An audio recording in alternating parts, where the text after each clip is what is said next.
As we had last left it off, the party was able to get the centaurs on side after convincing them of the signs that they were seeing work in your favor. You then elected to hold off saving Fidi-Durzan for now, in the hope that you'd be able to gather more allies before conflict truly begins. You've returned to Parfadellum, and it's from there you've made a precursory plan. You have also been made aware that Loic's spies have been able to provide some useful information. It's told you that the Bullywuggian Swampers, a collection of frog-based civilization, often dwelling in the deepest southern marshes of Mount Tokyo, have allied the king. And the Unagu Crusaders, who are rampaging on the outskirts of Bryan at the south of the Ashbourne Mountains, have also sided with the king. You're also aware that Niccolo Fiolo himself is sending out dignitaries towards a collection of covens run by hags, and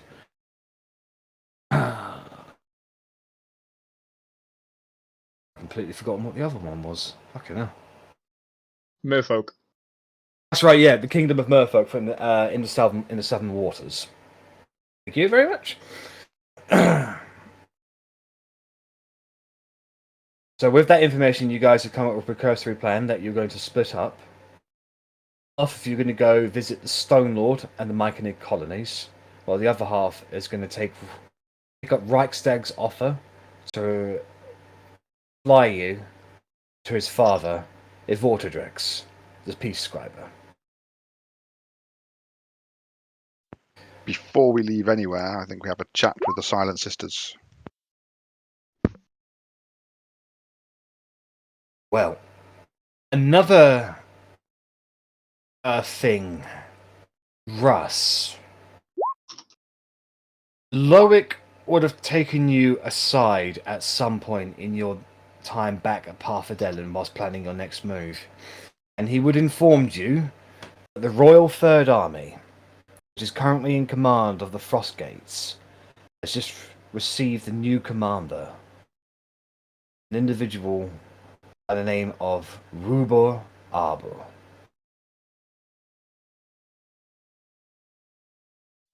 Never heard of him. He does ask if the last name is familiar or if it's just coincidence. Was Loic not there when the Silent Sister thing happened? Loic was there, yes. Yeah, he was. He was there. Yeah. Yeah, because then I made them aware that we were related. Wait, did you? I didn't know the discussion of Rubor came up during the Silent Sisters. Yeah. I don't can't recall remember. that. Yes, no, one of the sisters I think they recognised. was very... Right. Yeah, Yes, no, that- they got very angry at my appearance because I looked similar, Oh, and then yes. I. That's yeah. That's because Rubor. Yeah. I Yeah, remember now. Thank you very much. Yeah, so if Loic was there, he would have seen some of that. Yeah. Thank you for reminding me. I have a lot on my plate. Just because you're running the same campaign 3 times with different parties and different outcomes doesn't mean you can just randomly forget things. The third campaign fell through, so I've taken 2 of those players and started a new group, which their first session was yesterday, actually. Huzzah. Awesome! Yeah. Any hoots. So, if that's the case, then Loic would pass that information on to you, just so you are aware of it. So, you are aware that Rubor, Russ's brother, is in command of the Royal Third Army. Oh, he's going up in the world.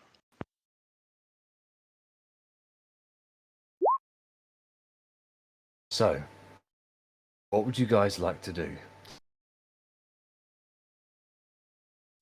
I'd probably ask Korgrin, as the most knowledgeable magic-y person I know, if you have any ability to stop whatever's happened to the sisters. They like we got the impression their memories had been changed and they're misremembering things. Can you like just magic some shit out and give them their memories back? I mean, in dwarven culture, we have a material. It's called duct tape. It fixes lots of things. Greater Restoration does pretty much the same thing. It's the duct tape of magic. So I'll give it a whack. If that doesn't work, then we'll need something more specific. Please don't Perhaps. work for Silent Sisters. So yeah, I guess we'll ask Loic if they know. I will knows where they've I been. am going to tape up the Silent Sisters, yes. But mean- I can certainly try. Gag them, they're already silent. You can do other things with tape. Yeah. Mhm. Anyway, Like, I hear duct tape and all I think is quack. And Hmm. you guys just go down the complete other side. I just kept thinking no. about drag queens tucking with duct tape. Mm.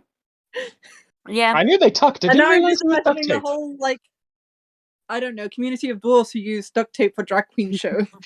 That is tape I would not themselves. want to use afterwards.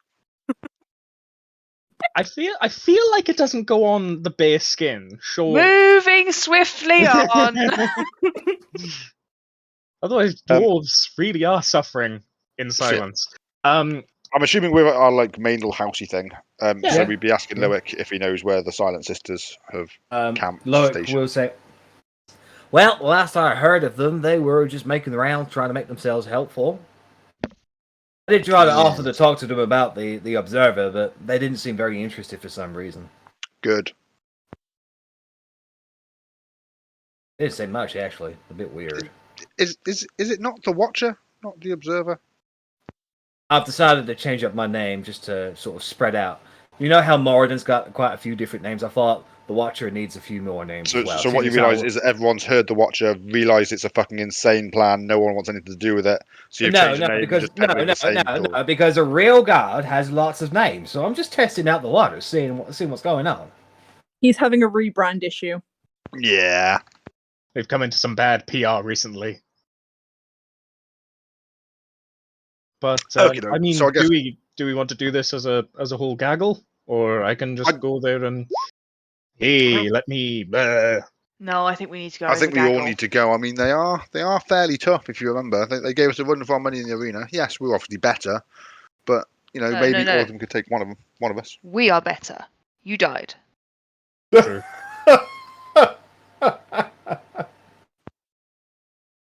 I'm very Sorry. proud of myself. Look, we still won, and it wasn't against them I died. Actually, it was against the Dragonborny folk. Mighty elements. They were mildly upset that I might have killed one of theirs. You still Mild died isn't that a day. good word. You misremembered. So yeah, I think we all go off having a wander around looking for the Silent Sisters. It don't take you too long to find them. Thing is, though, you guys are, well, quite literally the most famous people in this entire place. People are very much happy to help you. You are directed to a bit of the sort of open fields, just kind of west of Parfadellum. And you find a small little encampment out there where the Silent Sisters, you can see them just currently tending to things. You can see Rayla is currently sharpening one of her swords. You can see Morgana reading from her spell book. You can see Esmeralda is currently in silent prayer. Wendy and Camilla are just currently having a game of slapsies. And is it just you approaching Rennas, or is the entire group going? I think we're all together. I'll happily take the lead a little bit and wave and say, well, I mean, they get along with Verity the best, but I'll just wave and say hello. Right. Rayla sees you and just goes,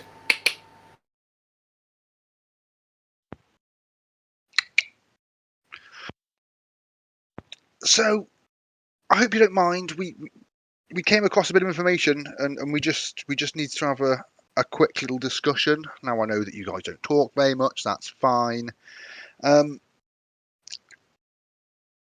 How much do you remember about the whole ice giant situation?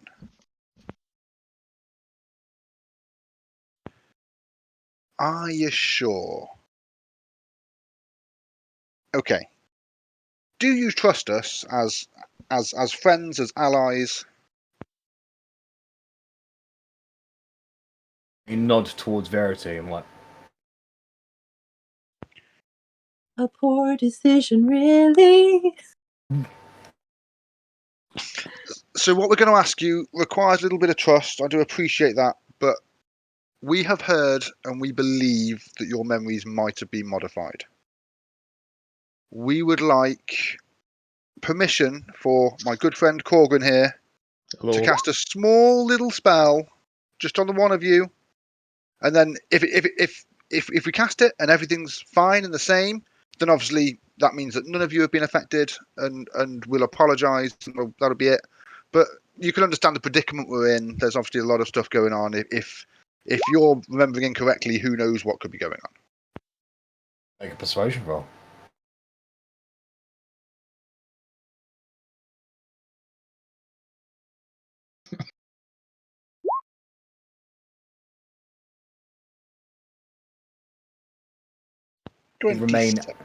They remain unconvinced. Normally, I know 27 is a ridiculously high roll, and normally, if it was something you just immediately pass, because I know how your minimum roll is 27. So yes, if I make my minimum roll is 27, and also 9 out of 10 of my rolls are fucking 27, and it's pissing me off now. I know. So which is why I ask you to roll, because it's just quietly. I'm just seeing if you can get beyond the bare minimum, basically. Nope. I have to adjust things. Otherwise, you just get it straight away if it was like a relatively DC below 27. But I have to scale things now. So, I mean, you're a friendly guy, Rennas. You're persuasive. You're charismatic. You're charming, and it's because of these traits that they take absolutely no offense to this, and they just find it like quite humorous. But they're like. They're like, nah, that's fine. Pass, sort of thing. I mean, Verity, you might want to have a word with them. And I will not say anything more. I'll just say, Verity, would you like to speak to them? But in my head, I'm thinking one way or another, this is happening. Getting weird robot voices from Rennas. Or just me. No, just you, I think. But we can hear you fine. Yeah, you're coming through okay. Yeah, I'm just gonna say, like, he ain't gonna go in your heads. I think he just kind of want to, like, remove a filter. And he's willing to put good money into it, because I'm pretty sure it requires gold dust. No, diamond. Diamond dust. Diamond dust! Better. At this point, Esmeralda, the white-robed cleric of the group, sort of stands up and just kind of looks at you. Already tried. She walks towards you, Korgrin, and she smiles and nods. Is this consent? Right. It's very hard to get consent from a Good boy, Korgrin. Hit you, and I cast Greater Restoration. So, as the restoration washes over her mind, she just goes,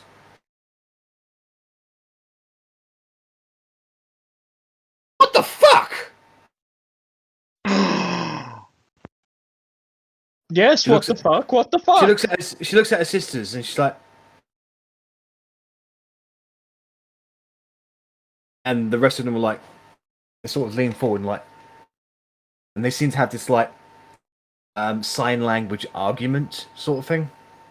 And there's Esmeralda's like, I just start throwing I generally assumed they had like telepathy. no, they're not that skilled. They just vibing, just vibing together. They just trust each other so much that they have a great deal of understanding of each other without having to say any words. But yeah, so for the first time, you actually see them be like properly, like their motions are very like still controlled, not that wild, but now they're like the proper gesturing sort of thing, like wildly gesturing at each other, and you can see Esmeralda's like something like she's distressed, and she's trying to convince the others, and the others are getting a little bit like stressed out because of it, and they're just so confused, sort of thing. Who is the de facto leader? Is it Rayla? Rayla, yes. I'll just hold her hand. Also, greater restoration her.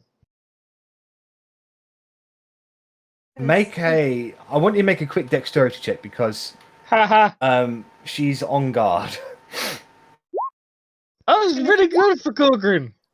I don't think she has any bonuses to her dexterity. Let me just check.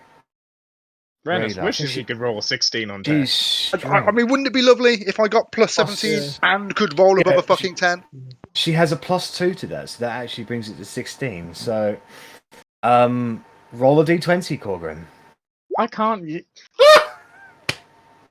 If this is 2 1s, I swear. Oh, fine. 4 is better than 5. So, better than 1. in the process of her like gesturing wildly, you just grab her hands. What do you do? I just smile, cast. There isn't a pause, it's just, hello, bonk.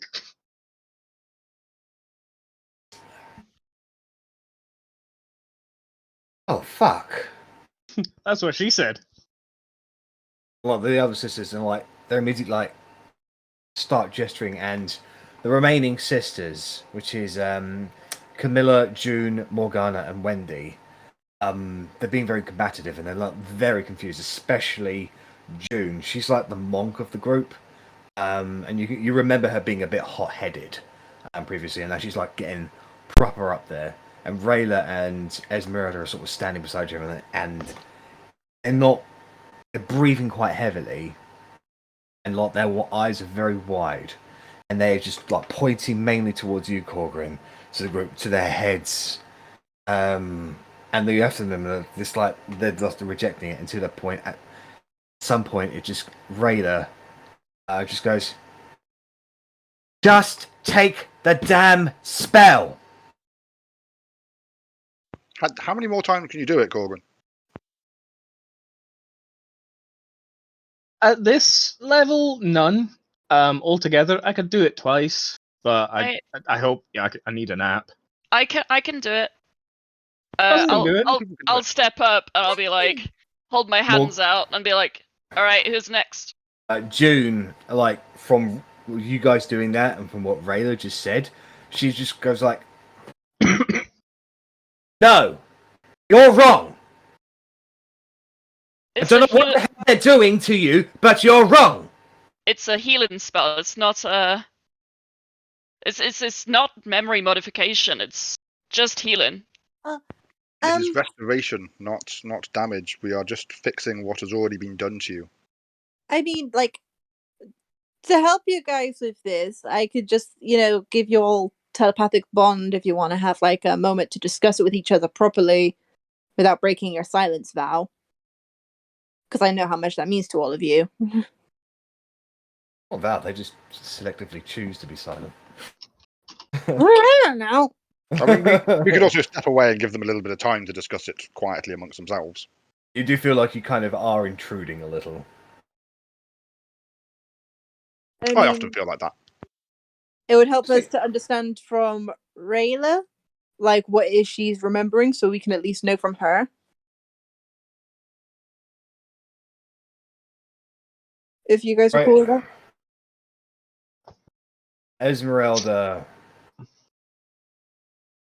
kind of nods.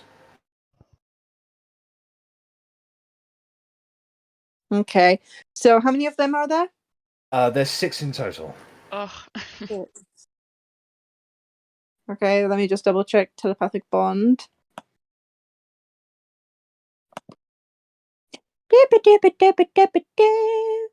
8 willing creatures. So 6 of them, me, and Korgrin. Do you want to be on this? Silence mind wave, just so we both get. I ain't gonna remember shit.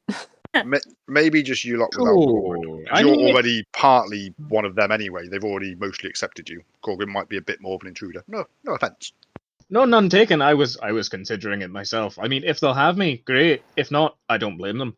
Like, do you mind if I hop him in the group chat with us? Add moderator privileges. Like, he won't, like, be able to see into your heads. It'll just be kind of like, brain talking.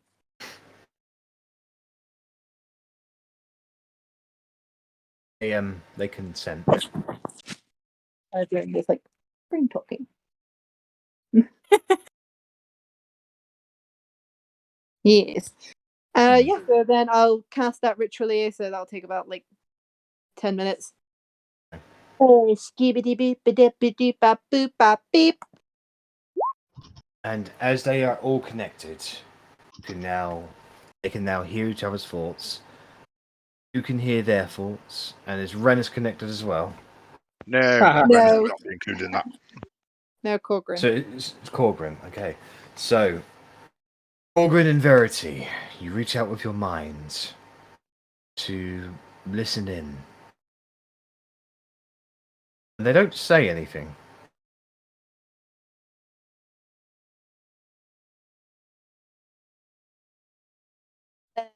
Testing, 1 2 1 2. They nod but they hear you. I'm gonna just be like, Rayla, can you kind of describe what it is that you remember? She starts giving you some body gestures. Like, Even mentally, Can they you won't. think? she nods to say yes, she can think it. Can you think it for me? I am not very good with the sign language. You just hear somebody go tits, tits, tits, tits, tits, tits, tits, tits, tits, tits, tits, tits, and the I'm not in the group chat. It's not me. The group just kind of looks around, and you do see Wendy kind of silently giggling to herself. Why doesn't am stop. I numero does not uno guilty person? Because it's not me. Tits, tits, tits, tits, tits, tits, tits, tits. It just Amongst doesn't the tits, there's dicks, dicks, dicks, dicks, dicks, dicks, dicks. Really? I don't know why. There's a bit of a kerfuffle, but eventually they kind of consent to the fact that they're not actually speaking if they're just thinking it. So Rayla will say to you, "We were given the task to assassinate Titan Icebane. We were going to be paid a fair amount of gold for it, actually. We got there. We dealt with a few frost giants before getting captured. We were there for several weeks. Mainly, we were just kept there as pets. And then there was an attack. I hope you gave them rabies. There was an attack from the army, the royal army. There was a great deal of fighting.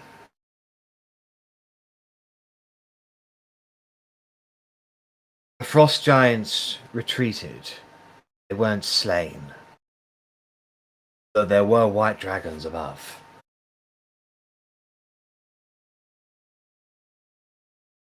The man who led this attack went by the name of Arbor.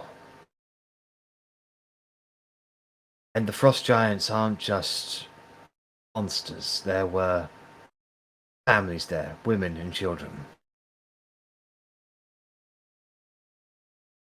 They were cut down equally. No. Arbor personally led the attack. We didn't agree with that, so we engaged him in battle. And he beat us. There's something about him. It's almost as if he's connected to something more.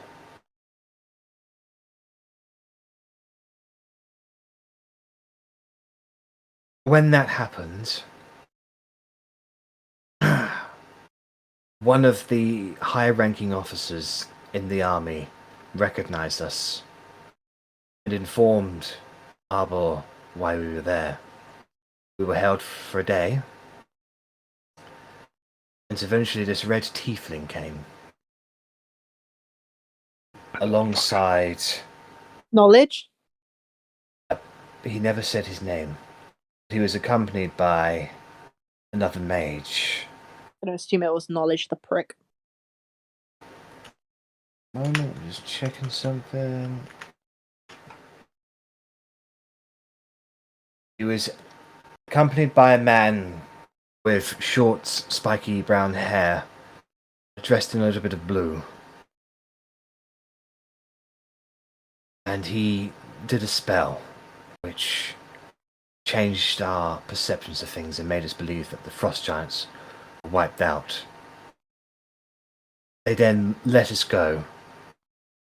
With a teleportation, they sent us on the south side of Brine. It was from there we didn't know what to do.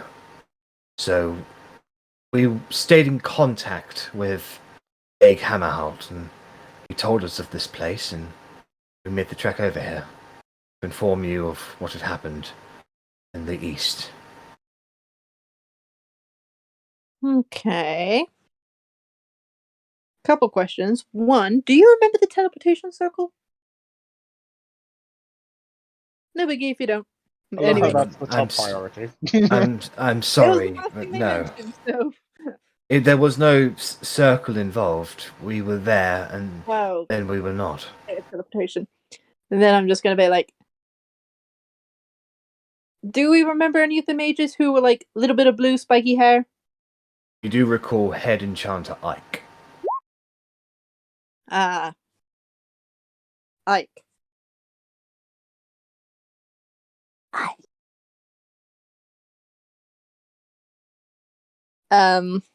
Okay.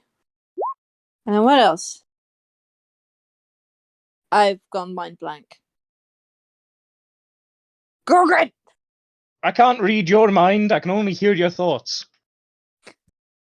Yeah. Not the same. That I remembered. So as she's telling this to me, and I assume her sisters as well, Mhm. I believe with like the modified memory, if there's something that calls into question your memory of the events, that can dispel it naturally. I'm just reading the spell. Same.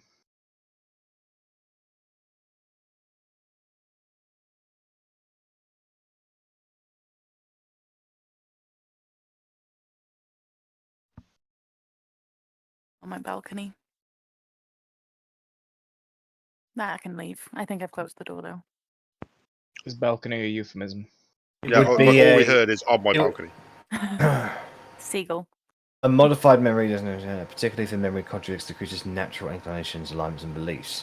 And a logical modified memory, such as implanting a memory about how a creature enjoyed dousing itself in acid, is dismissed as maybe a bad dream. Oh. Okay. I'm gonna say that this is not too illogical for them. I was just thinking, like, from the standpoint of like they obviously have such a close bond where they barely even need to communicate. Now one of them is suddenly thinking differently. Which is why it's causing a bit of contention amongst them. Okay. And then something else I wanted to ask. Oh god, it came back into my head and then I forgot it because it was something from ages ago. The guy, Rhubarb? Is that Yes. I never cast his first names name. are hard. Is that Russ's brother? Yes. Okay. Rhubarb Arbol. Yes. Rhubarb. I just keep thinking rhubarb and custard. Yeah, that's how you remember it, but it's Oh rhubarb my and god, arbol. rhubarb and mustard! Rhubarb and rusted. Nice. I'm sorry. But yeah, I just want to ask, like, did he look exactly like Rusted? Like No, exactly. there are just some similarities. Okay, because I was like, what if he's running around with like Russ's face?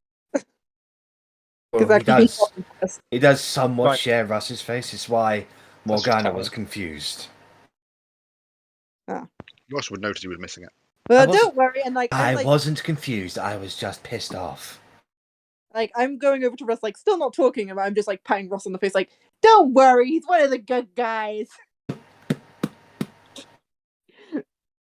From your perspective, Russ, I'm just patting you on the face, like, eh. Trust in the Verity. She knows what she's doing. Tushy. More However, faith in Verity than Verity. with the combination of the telepathic bond and Esmeralda and Rayla being free, the other four start to question this enough to consent to greater restorations. Yeah, I don't. I have lesser restoration. I don't have greater. So. How many greater restorations can you do, Russ? I have 3 slots that are level 5 or above, but I might try and keep 1. Well, I don't know. We should probably. I don't know. So between you and Korgrin, you can free the rest of the Silent Sisters then. So. Alright. Yeah. If Korgrin Yes. wants to use his higher level slots. If we're napping, yeah. Isn't the journey to Reichstag, well, not Reichstag, to name I can't remember, multiple days anyway? Yes. Yeah. So you can nap on the Okay. dragon. It's fine. Yeah. Yeah, alright. I'll cast 3 then. Oh, sure. If I want to come back in an emergency, oh, don't worry, I'll have to nap first. I can't word of recall. What's going to happen to you? You're on a dragon. Who's going to fuck with you? Other So, dragons! Or so as Korgrin. you both cast Greater Restoration on the Silent Sisters, they just get kind of meek and apologetic. Rayla does say with the telepathic bonds that she's sorry that she fed you misinformation. And that she played right into your enemy's hands. It's okay, you just have to be suspicious of everyone, everything, every action anyone even considers making upon you. Every action you make, is it actually your action? Is it someone else's action? And Korgrin will just keep going like that for about, until the someone shuts him up or, the bond ends. Verily, look at the pretty leaf. I don't know. I just pick up a leaf. Look at the veins on the leaf. Spiral into that. I don't know. And oh, that is a nice leaf. What was I saying? I forget. You're better now. Right. So, you have freed the Silent Sisters and their memories have returned, and they apologize in their own way for feeding you misinformation. They're still happy to, so long as you're happy to, they're still happy to fight alongside you. I don't see why not. We'd be a fool to turn them away after we fix them. Yes, if we fix them and they still want to fight with us, then that's a good thing. Mm-hmm. If we fix them and they were like, we're loyal to the king, rah, we'd have a problem. I think all's well. Me and Arri are doing cat's cradle in the corner. No, we fix them and they're like, actually, no, you're all a bunch of crackheads. We don't want to help you. You don't even want to help the king. Understandable. You want to tap out.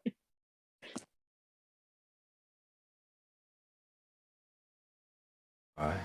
So, after that little side quest is completed, what would you guys like to do?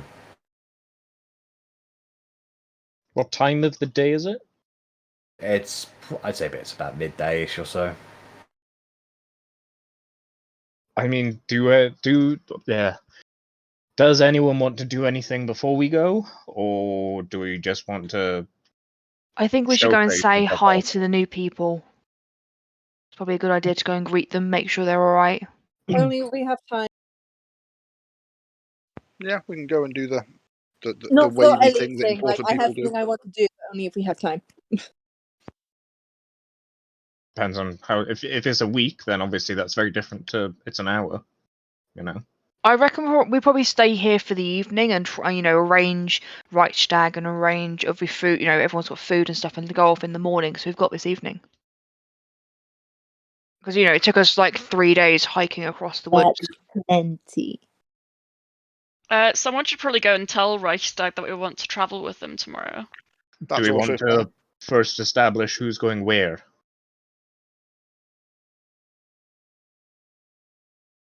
As in who's traveling together. Yeah. Yeah, that would probably Okay. be an idea. We know we need someone who can teleport, which so far I know is me and Verity. I don't think you can yet, Russ. Nope. Okay. I can't either. I feel that the peacemaker might relate. I know you're a dwarf of war, but you're still a cleric. You're still got like godly shit. You're still like a reasonable person. So I feel you should probably be doing the dragon negotiating. I am happy to come with you. I And think also a that's person the who's nicest. dragonborn. What?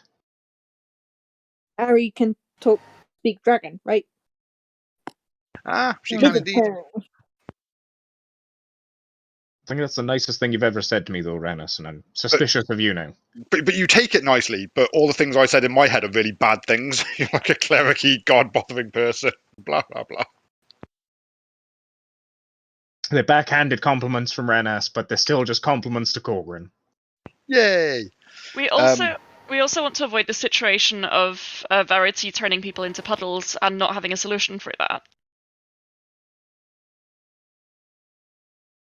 In fact, no, you have greater restoration as well. So if you go with Yeah, but Verity, I don't know if that works on a puddle. Unless Russ gets turned into the puddle, then the puddle is still a puddle. well, in which case, I mean, Verity can turn us all into puddles if she feels like it.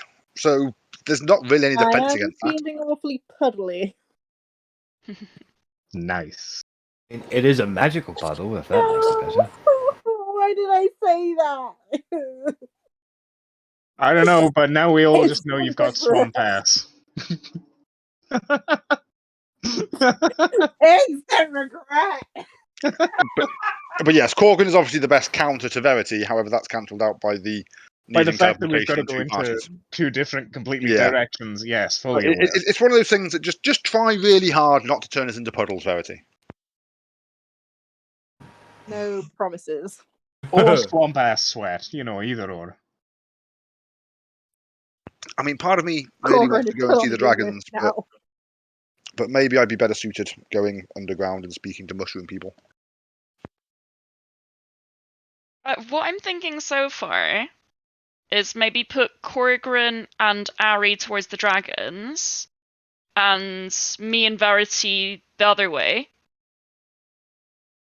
So And then me and I Otti. Which would you prefer, Otti? Dragons or mushrooms? Do The I have to sleep? mushrooms don't get you high, they kill you. Why do I get Yes, the but I feeling don't have to that- sleep in the same sleeping bag as Korgrin, so I'm gonna go mushrooms. It was Were a you going to one-time suggest thing. a three-way split, I guess Russ? I'll go dragons then. No. No? I Okay. was just trying to figure out where where Rennas and Otti would go because I hadn't decided on what I thought was best. I thought you were going to suggest like they go to the Stone Lord or something. I was like, not sure we're that strong. No, and I think I that would be reckon. super chaotic for a session as well.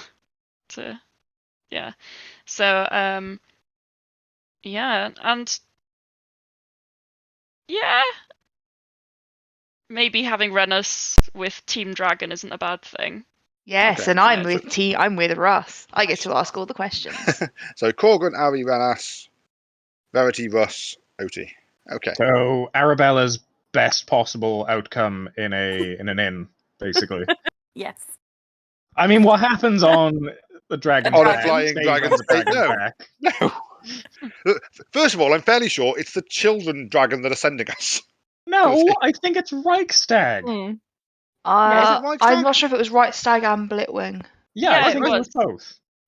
I generally thought it was their kids. And we know that they're that couple, so they're probably like, yeah, you just do you. If you need refreshments, just holler. No, I think Reichstag is Voltadrex's kid, and that's what you're thinking. I'll set out the rug for you. I was just thinking it gives it a whole new meaning to bareback, to be honest. So. Monogamy? Dragon back. No! Moving swiftly on. It gives another meaning to rules as I written. mean, They're very. The scales are a little spiny. We'll put down a blanket. It's fine. Great for I've done- grinding. I've done moving swiftly on her once already. Don't make me do it again. I mean, table corners are a thing. Why not dragon scales? How about we all just go and have a nice nap after the long day of hiking through forests and curing memory modifications, and we can actually sleep in this lovely building that we sort of own in a kind of Stole. we live Stole. here. Yeah. With squatters' rights, it's fine. Yeah. The elves aren't Right. here. So it's Korgrin, Arrabella, and Rennas. We're going to go see Ivortitrex. Is that Yeah. correct? Yeah. That leaves Russ, Otti, and Verity to go seek out the Myconid colonies. Or the Stone Lords. Your choice. Or both. Yeah, we've got like Yeah. 3 days. Yeah, because we're like 3 days there, 3 days back. You can probably do both. Is the Yeah. kind of plan. Well, I can word of recall us back. So that's the thing. Ah, okay, yeah, that's true. But that's a bit shit for fucking Blewing and bloody Reichstag that flies. Or can you word of recall Bye. them back? We've got our own Uber. Can you word of recall them back? I want to think I stay should. I there think it's for a up little bit as well. to- Okay. Yeah.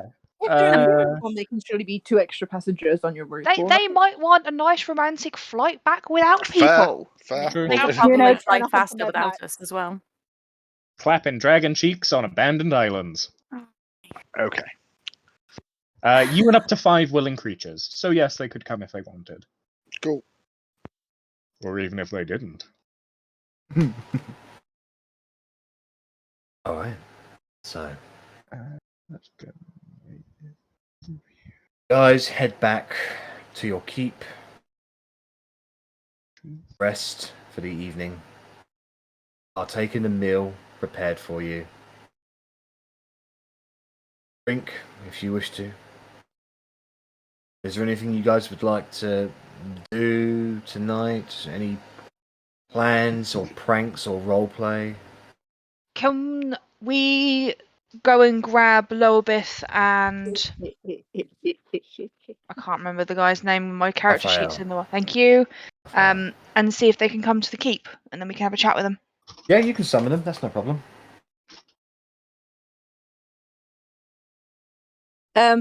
So, first up, I want to grab that Wendy gal. Wait, are we? Wendy? Yeah. Yeah, okay. Sorry, has So- Ellie finished doing what she was doing? I realized I just kind of spoke and I didn't realize if that was just. No. She's basically that's just a thing I'm summoning. But they'll come in the evening. I'm assuming you're doing this like during the day, sort of thing. Oh no, my thing will be in the evening. I'll let Ellie go first. Sorry. Okay. Nah. All right. So then I'll classify that Verity will be scheming in her tower, whilst the rest of you will be dining in your dining hall. And your front door opens up.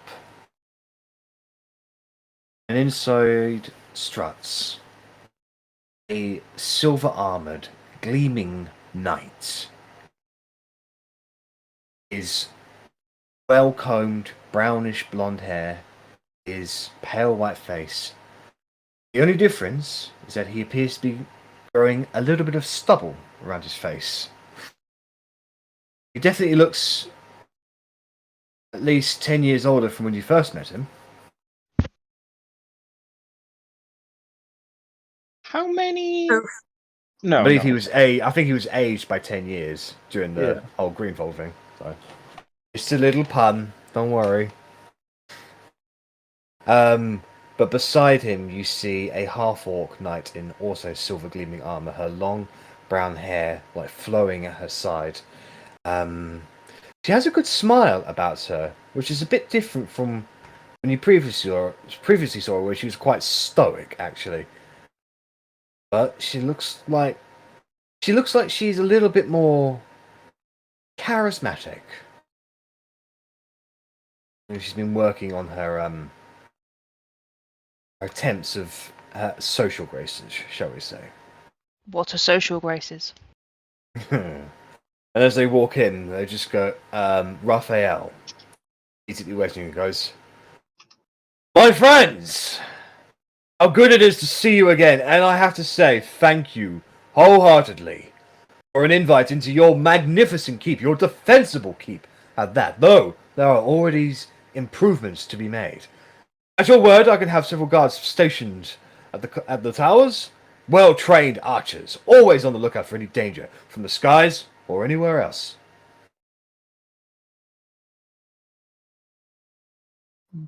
It's an honour to have you here. Ah, the honour is all mine, my brother. Well, now, Ah. I'm only in the area for the day or two. We have to thank Loic over here for informing us of this place and how to get in. I was simply just transporting supplies for your people. The winter is coming in a few months, and we need to be ready. We don't know All how right, Ned cold it Stark. gets up in these mountains. Your help is very much appreciated, and not just with supplies, with everything. I can only imagine what it means as knights previously serving the king to join the forces against him. I truly believe it is the right thing, but I understand it was undoubtedly a hard decision for you. It was a mightily hard decision. However, I recall one such individual who was also faced with a hard decision previously. How she bravely saved us. But at the time, I believe it was at the cost of her own life. And with a representation like that, with a lead like that, how could I not fall behind? How could I not follow in that stead? In fact, I remember meeting a certain individual. How beautiful and how clever she was, and I thought if somebody that amazing could be that clever, I thought it'd be best that I hit the books and not just the training dummy. How's that working out for you? Have you learnt much? Excruciatingly well. Impressive. Well done. Well then, how may I be of assistance? I assume we've come here to discuss war matters. No, actually, we were wondering, what size boot are you? 11. Why? Thank you. That'll be all. What? No, it won't. Stop being a dick. And that's me saying that, so come on. What? I don't follow. It's Korgrin's idea of a joke. He thinks he's funny, but, if you spend all your life living underground, you think the weirdest things are funny. Yeah, you can fall into the sky. That was funny. It happened recently. Lorabeth. It did, to be fair. Moderation of social laughs. We practice. Oh, yes, of course.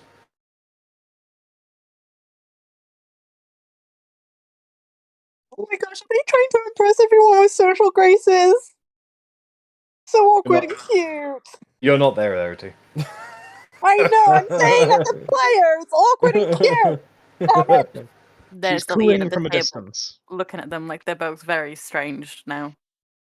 Because I'm not sure how much I remember them. Well, he's been hitting the books. That's why he's smart now.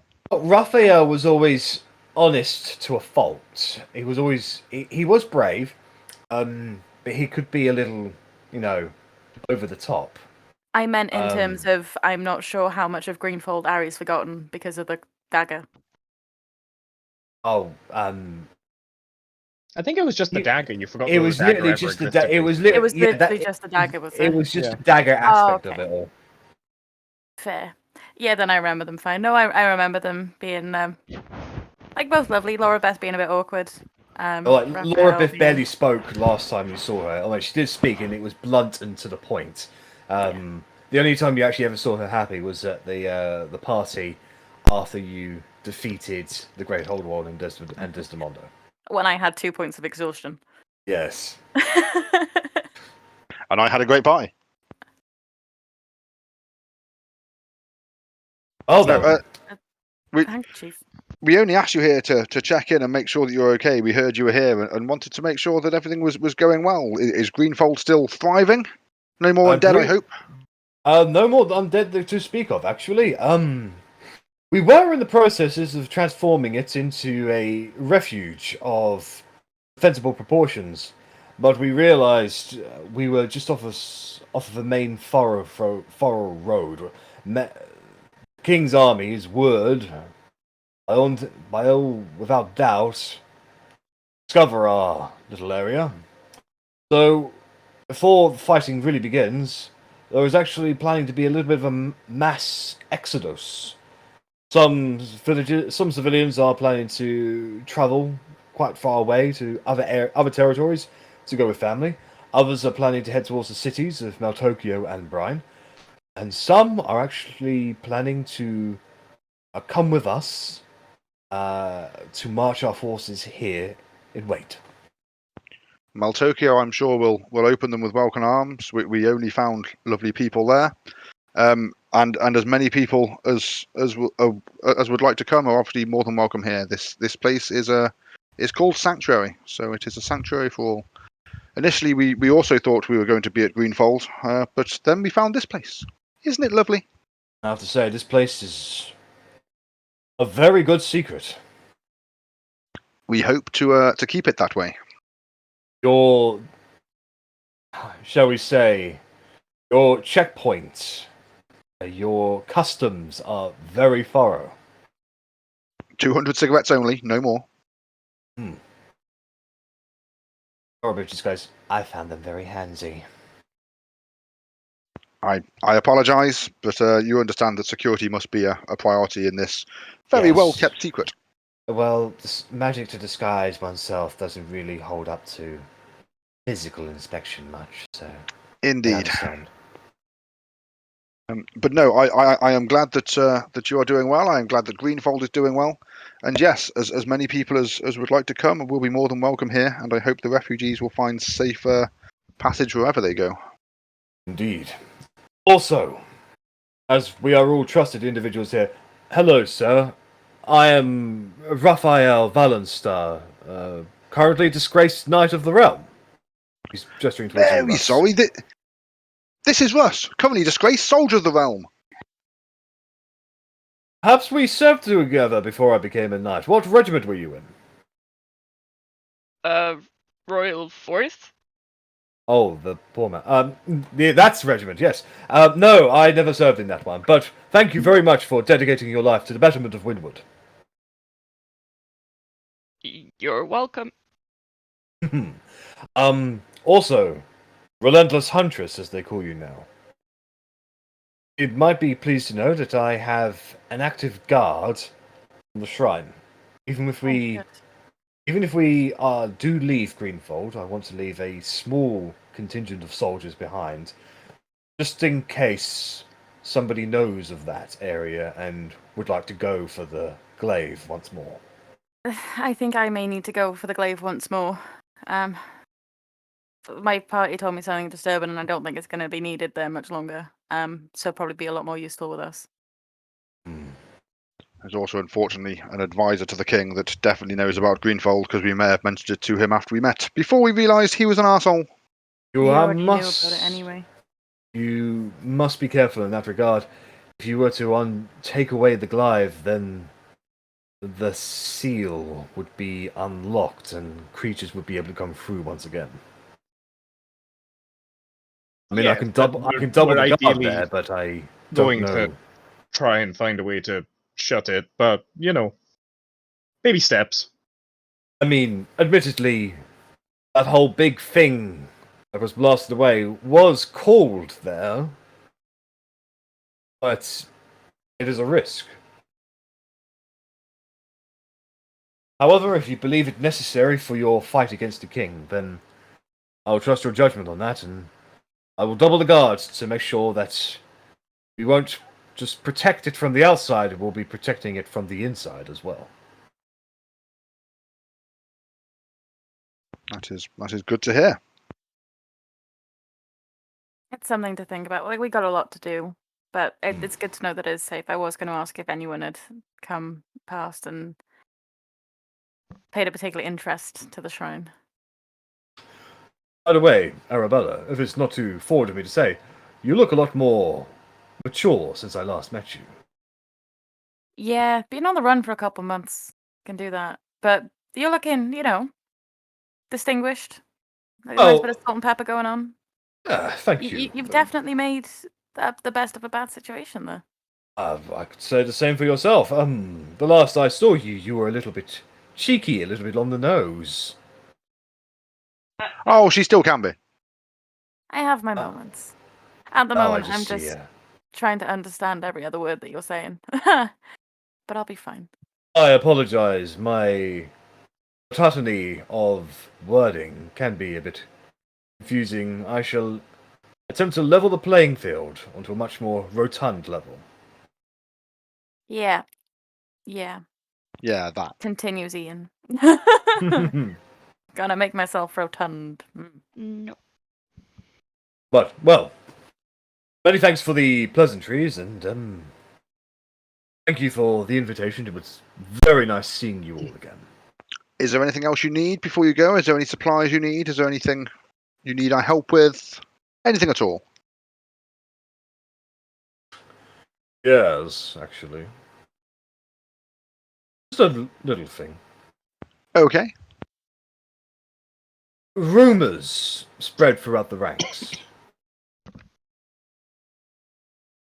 I have heard that you have been in conflict with another Valenstar. Yeah, she's Oh, not. yeah. She's not a big fan of me. She found me to be quite rude, I believe. My sister is a different sort of breed. She's. I always warned her on this. She seemed to be utterly obsessed with the head of the order, Edgar. Yes, we've met.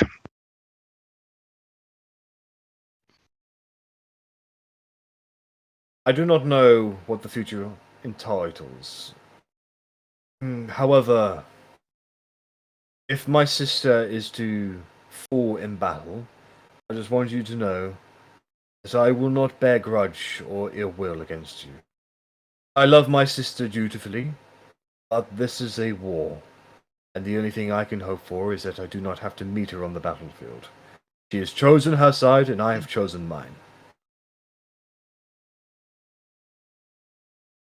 I appreciate your words and your sentiments. I can make no promises of the outcome of her in this battle or whatever battle. Me and her might have a small score to settle, but no, I'm sure it can be arranged that you will not have to face yourself. If given the opportunity, is there a message you'd wish for us to relay to her? Or would you ideally prefer us to take her alive? So that you may speak with her yourself before I cannot judgment say passed? I cannot say I'm particularly close with my sister. Jace was always our father's favourite, shall we say. She certainly didn't take me alive. She was a bit of a bully, if anything, when we were kids. Now that being said, I do not harbour ill will against her. She has always had an unhealthy obsession with the things that she likes, since we were little. I warn you, if you were to come into contact with her, she is smarter and more devious than you realize. And it is not just her blades, or her skill with a blade that you need to be aware of. It is her affinity for illusions. She is exceptionally poisoned. skewed. No, I think it's just her signature weapon, her venom focus. Ah, I believe she's able to utilize these weapons as a focus for her magical abilities, whilst maintaining their toxicity. I just remember them as being very sharp. But And poison. not just. But just remember, however, it's not just her poison blades. You need to be aware of it is her illusions. She is exceptionally skilled at them. She's able to create illusions at vast different distances away. She's able to make it seem that an entire scene plays out. And in fact, it does not. I've seen her hide entire companies of men in a blanket of illusion. Rennas starts looking around frantically. I think it's just for those illusory skills that she was selected to serve as one of Edgar's right-hand knights. Well, at the moment, illusions do not have much effect on me. Thank God. But not quite sure how much longer that will be in my power. But I'm glad I was able to give you this morning. I bid Thank you you all a very fond evening. I must get back to my troops. We have a long road ahead of us. Safe travels to you both. We hope to see you soon. Bye, everybody. It was nice seeing you again. Bye, Larbeth. Bye. Have a nice evening. Lorabeth, that wasn't funny. Oh. And they leave.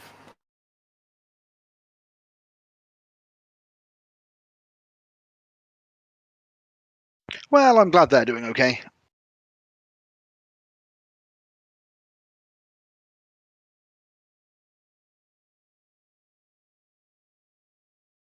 Is that kind of what you were hoping to get out of it, Otti? I just wanted to make sure that they weren't dead. Fair. Seen them now, they're fine. Weird though. Yes, I think he's been reading a bit too much. Who do you think the person is that he's been Person? reading for? Are you that Was it? oblivious? Yeah. I'm not telling her. He seemed to have a little bit of a thing for you there, Arri. I don't. Why would he need to do books for me? That I don't know. Ariane Valenstar sitting in a tree. K-I-S-S-I-N-G. Bet you that would piss Jace off though. I My he'd make a totem good sense is fit up with and going. Lorabeth. No. I feel like that's more of an actual sisterly bond there with Lorabeth. I feel like he's probably closer to her than he is his own blood. I don't think the reading's for her.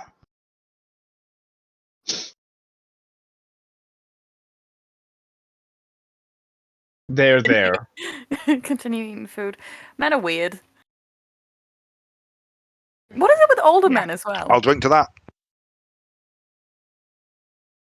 Just older men have a thing for me. He was in his early 20s before he got aged, thank you. Yeah, but there's Ace is Italian old. as well. Obviously, Italian was putting on an act and stuff, but How old Who is knows how Talion? old Talion is? You don't know, actually. Between 1 and 100, presumably. I think we Allegedly. put Or it. 100,000. Didn't we place his age about the same age as our parents, like in his Yeah. late Yeah. 30s, early 40s? Okie doke. Like, we don't know that for definite. That's just, I think we made assumptions because he went around with our parents. Wait, Yeah, are And there's often assumptions with Talion went really, really well, so we should definitely make more of them Right. and just stick to those ideas. Yeah. got to bear in mind that his parents were killed by our grandparents 30 years ago, so he's going to be at least 31. Yeah, that's information that we've been According to told. the story he said. If he's old enough to hold a grudge about that murder, you'd like to think he was at least old enough to remember it. So Wasn't that a story that Timothy Tipper told us, though? Yes. it was. But he seems like a trustworthy sort. We've had that story told by a couple of people. Yeah, I'm trying to remember if he mentioned something in passing about the knights being involved in his parents or some way. We found it in In the library, in Melody's journal, Okay. Melody wrote that Talion hated your bloodline because their grandparents, or your grandparents and her mother, killed his parents for protecting the king. Yeah, I was going to say we couldn't actually find out much in the library place because everything 'cause it's was all all audited and propaganda yeah. bullshit. But you're able to connect the dots in that regard, and you could see that his name had been stricken from the record, and now because of what you've learned from Melody's journal is because it appears when he learned that your parents were to be exiled instead of executed, he attempted to start a coup against Dumas, which it failed, and he was exiled himself. Hmm. And that would be a very legitimate reason as to why his name would be struck from a family record, why a noble line would come to an end.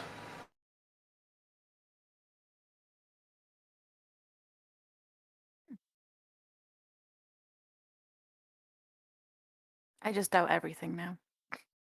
This is also, to be fair, this is probably just Arrabella sort of remembering also all of you for her, because of her keen mind. So, Mm. Thanks, Amy. And now I have a See- bad taste in my mouth. I'm gonna go seems up back. that it seems that an obsession is two ways in this regard. She knows everything about him, and he knows everything about her. If you have a bad taste in your mouth, don't you have a never-ending jug of ale? That's very true. And I take a never-ending jug of ale out, and I take it to the bath. We've had never-ending ale this whole time. At least For a leave a while. cup before you go. You can see me go to say something, stop, and then pour you a cup as in bright red, No, and go no. away really quick. Sorry, my cat was biting me. Should have said it. Should have said it. All right. So you guys enjoy the rest of your evening. Meanwhile, Verity. In the evening, you leave the tower, you leave the keep, and you make your way Of course you do. to where the Silent Sisters are. Because sneaking off on your own has never gone badly. They have a campfire at the moment, and they are all currently sitting round. Silent solidarity amongst them all. So, I would have been collecting supplies at some point today. Okay. Just some like fabrics and stuff. And I'm just going to appear from behind one of them or something and just be like, "Hey, so who wants to help me with a little surprise?" Surprise for confused. whom? Oh, sorry, I'm not there. You look confused. Have any of you guys met Gatan? Shake their head. Then you could say you were unknowing participants in this. Look Basically, even more I want to confused. go to Catan's and I want to decorate the outside of his house so it looks all pink and frilly and then leave before he can say anything about it.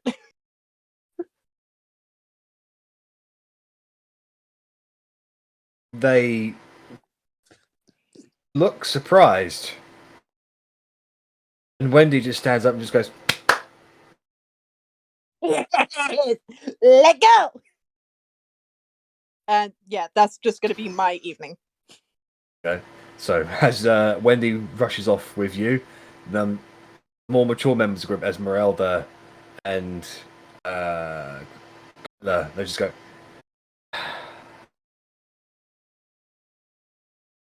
Well, Wendy rushes over towards you, with you over towards Gatan's house. There is because it is nighttime. There is a strange greenish glow, sort of emanating from the door. And Wendy looks a little scared, actually.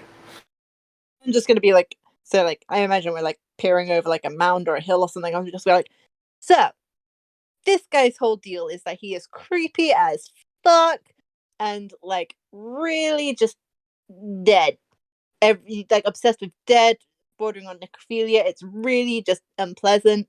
And I just want to soften up his aesthetic a little, make him more approachable to the locals. I mean, it's truly like a noble act we're doing here today. Don't tell Morgana. And yeah, so like fabrics, I would have just picked out like a bunch of pink fabrics, anything lacy or frilly. Are you gonna try and do this quietly? Is the question. Yeah, utilizing Alright. my broom and mage Can I hands. get a stealth roll from you then, please? And I shall roll for Wendy as well. I sure hope you're stealthy, Wendy. She Or is a that- little stealthy. Or at least he's in like the depths of his laboratory. Oh, I'm Has a not plus. stealthy. She has a +9 to stealth. She's actually the stealthiest of all of them. So. Ooh. Hey, so over the course of the next hour, you guys silently decorate his house. Any observer The- watching here dance the Sugar Plum Fairy.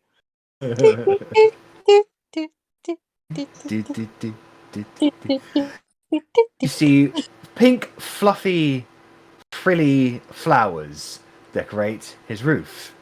You see cute little crayon pictures drawn on his walls and his doors. You see somehow you have acquired seashells and have glued them to his I have so much windows. stuff in my bag. Yep. Glitter and color, and basically, honestly, it just looks like the perfect rendition of the cutest Pride event possible. Flowers, We everything. arrive. We vanish into the night. Extreme Home Makeover SOS.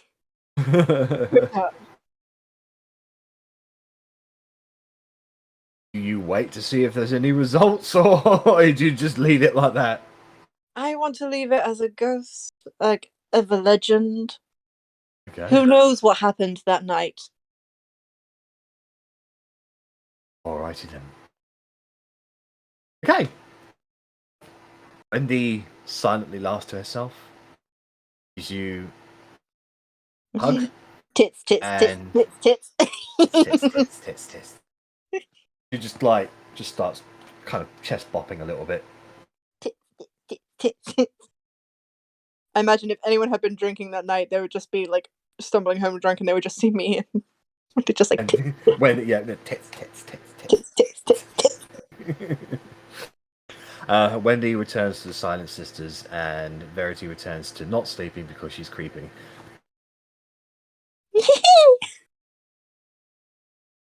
That just reminds me of the fucking Korok seed from Zelda. Yeah.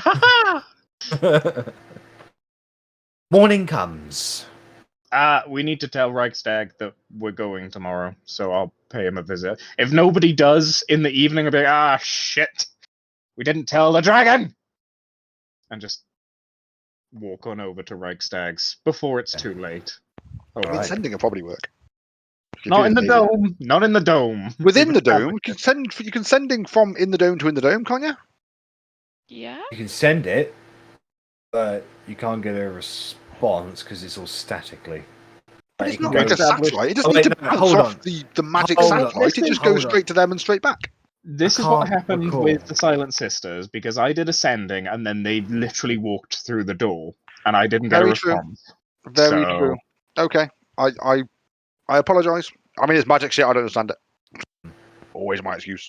To be fair, So- considering they didn't really use the telepathic bond until we proper controlled them into it, I think even if it did get to them, they probably wouldn't have responded. I mean, fair. I'll give you that one. That's the joke. But I feel like they could have even done a messenger thumbs up emoji. Just, I mean, okay. Yeah, thanks. Fucking great. I know you're alive. So I'm just gonna strut on over to the lovely, loving, lovable dragon couple who won't invite me in for weed. Okay, so you make your way over to the tent, and you can see a little bit of candlelight ducking underneath the flaps of the tent. Go inside, and you can see Reichstag and Blitwing currently cuddled up with each other, sleeping. on a large sort of sofa kind of bed sort of thing. They're just kind of enjoying each other's company. You can see with your passive perception actually, there's a faint blurriness about their heads actually. Not their heads themselves, but the air around it. It's just a little bit distorted actually. What do my dwarf eyes see? Make an Arcana check. Oh, I can't do those. I reckon it's like the helmets from Haha! Demolition Man. That's weird. Is it like, you know, when you look at a road and it's the weird kind of heat fuzz? Something like that, yeah. Okay. I'll just look and I'll kind of forget how long I've been looking for.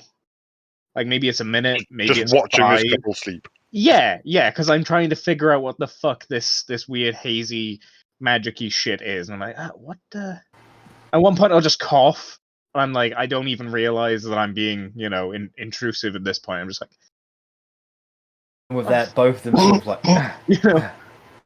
And like Blitwin just goes, who is it? I'm fucking Rags- squinting. You know, I'm like... Still Like, trying they to seem figure to it out. be half asleep a bit, and Ragsdale just kind of like rubs his eyes a bit and just goes, Edwin, it's okay, sleep, my love. Korgrin, quite late. What's that above your fucking head? A dream mound. What?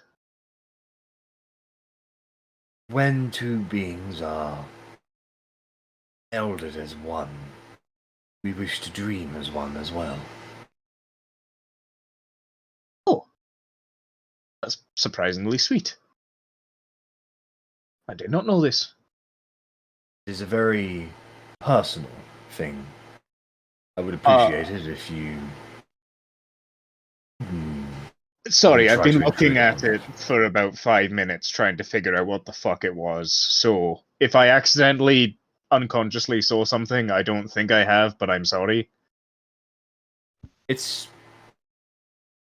I would liken it to, in your culture, walking in on somebody as they're getting changed. Yeah, my bad. I'll take the L on that one. Hold me hands up. I was peeping at your dream cloud. It's fine, Korgrin. How may I be of assistance? Do you want to go see your dad? Oh, Tomorrow, That's not very- now. Tomorrow. okay. Yes, that's Yes, you wish to go see my father in Vortex. Yes, we would, if you wouldn't mind. Oh, I will make do on my promise, and I will happily escort you. Do we need to bring anything? Do we need to bring a tribute? I would recommend you bring something of historical value, something that he can add to his collection. Oh, shite. Okay, I'll try and rummage something up. Everyone fantasy checks their inventory. Yes, they better fucking had. Is it going to be like brownie points? Like the more valuable it is, the better, and he'll like us more. Or... Value is subjective to a dragon.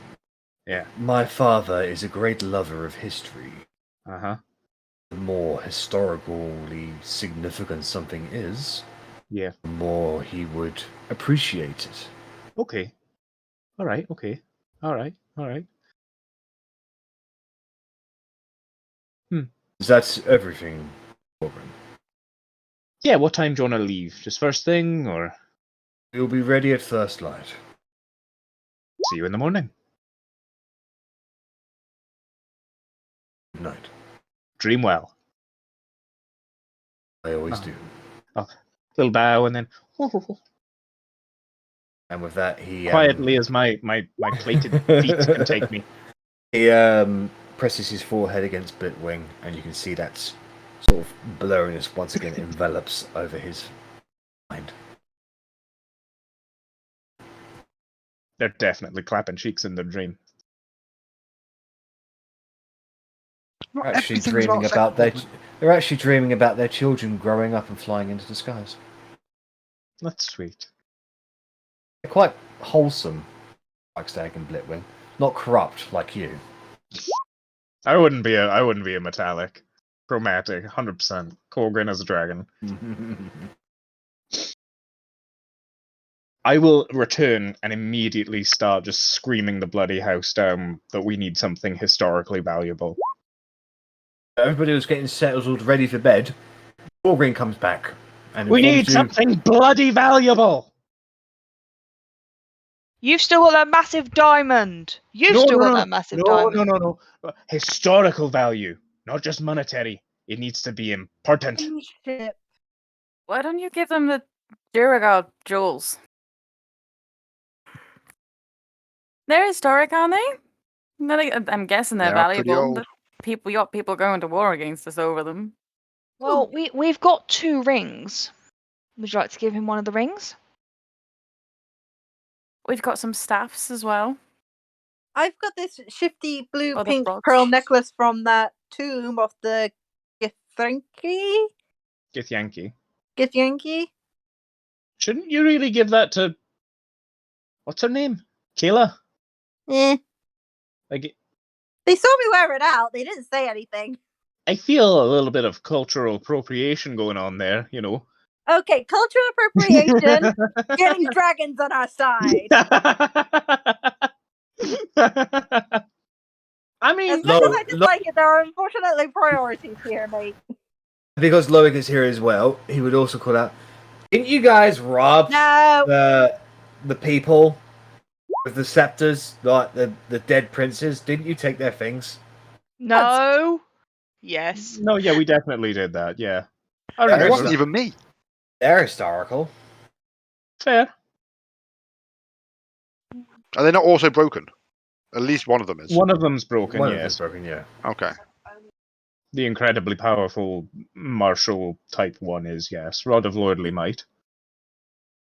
I That's a mean, good one. if The like we're keeper. certain that he's not going to use it ever, we could give him the Metastone, and that way we have Why to not? put somewhere safe. Again, I feel with the Metastone is something just better kept in our hands. Metastone someone is take it more off of me a... then. Metastone What is more about- more of a magical item and not a historical artifact. Never mind. So What I about don't Wire want Ganeth drugs. Rose? Or any of those books that we have? Like, we have the End Solution as well. Artwork as well. Like even some dragons have been known to take ships, entire ships, because of the historical value behind. they the are name not of it. having our folding boat, okay? They're not having it. Boat him at boat face. We've never used it. I have a stick from Oakenfield, which no longer exists. I mean, you jest. It's an artifact from a long gone land. I think we've got options. Who's coming with End Solution? I think is a good one. So who's got that? It's all in the bag of holding. It's all in the Yeah, bag. Everything's yeah. in the Get bag. it out. Everything. So I'll just I would say, like, take everything that we would consider giving to him, then put it in order of value, and then just start with like the least valuable stuff, and then just slowly up the ante every time he looks dissatisfied. so we're starting with the stick. Yeah. Yes, the stick from Oakenfield. Oakenheath, the place Oakenheath. that you Oakenheath. At least remember the name of your hometown. Come on. I barely remember what I did like 5 minutes ago. Was I somewhere before? I remember Lace. I mean, the end solution, did we not decide that was like the fantasy version of Mein Kampf? Is that yeah, like Hitler's but final from, solution? but from Aboleths instead. Mm. Yeah. But is But that if- going to be something that the Arbiter of Peace is going to appreciate? The Peacemaker? It's still history. I was He's the gonna- peace. He's the peace scriber. Peace Oh. Scriber, sorry. And you Uh, cannot scribe of peace without learning of conflict. I don't know what it is we're talking about. Hello? Pretty Alright, sure you can, Confucius. If we're looking for something historical, I'd suggest an actual artifact, not just a copy that anyone could obtain. We picked this up in the caves from Arrabella. Okay. Yeah. The like the rods are a plan. I quite like the Jorgard like treasure because that was historical-ish. Fine, I'll take all of this shit, and I'm happy to fuck over the Dwargar once more. At this point, Of course you are. Bloody racist. Are you taking my stick? Do I need to take this out of my inventory? yes, I will. Oh, I will please. take the stick, please. Have you actually got the stick on your inventory? It's at the top of my list next to fine clothes from my starter pack thing. I've had this stick for a very, very long time, guys. I mean, it's actually about 2 months, but okay. Very long time. It's like 4 at this point. We've established I this. mean, if you count the years that I've aged whilst having this stick on my person. Plus a year, minus a year, and then balanced out. Sorry, minus a year, then plus a year. It's time travel, basically. Well, the where is it? The end solution. Oh, the gold lockets. Yeah, I've stuck them in there. Yeah. The dual crown makes sense because Yeah. that's both valuable, pretty, cool, and historical. And wearable. Is it wearable by? Well, I suppose a dragon in human form could wear it. I feel like you Or could he maybe could get wear it it on the as a finger. ring. Yeah. You can wear it as a ring. Okay, I like Dwarves do have, wide heads. big heads. Yeah. Wide heads. Well, just to confirm, the end solution, because you guys have figured this out by now, is a 90-page document that summarizes a vow or contract.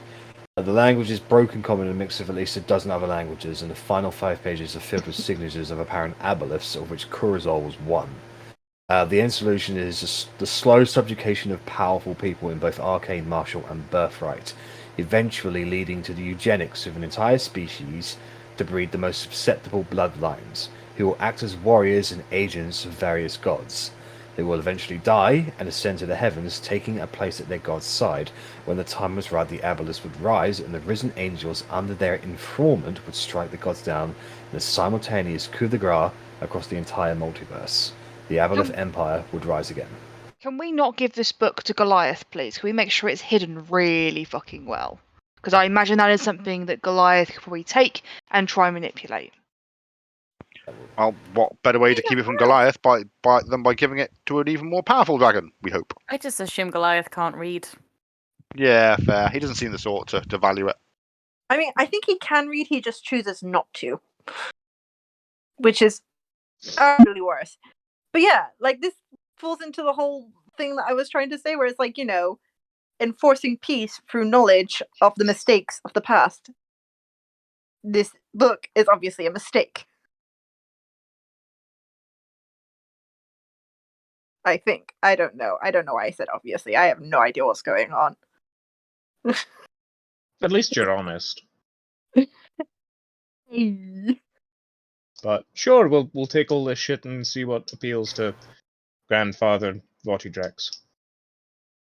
We've also got things such as like the books from the monks and like the history of Maltokio if he wants something more recent.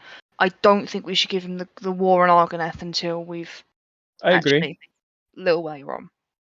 I agree with that. I feel like the Maltokio ones he might already have. That's very recent history. Maltokio's still on the map, etc. We can try.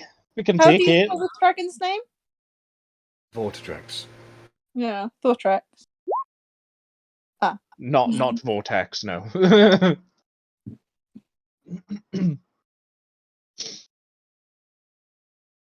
Thank you.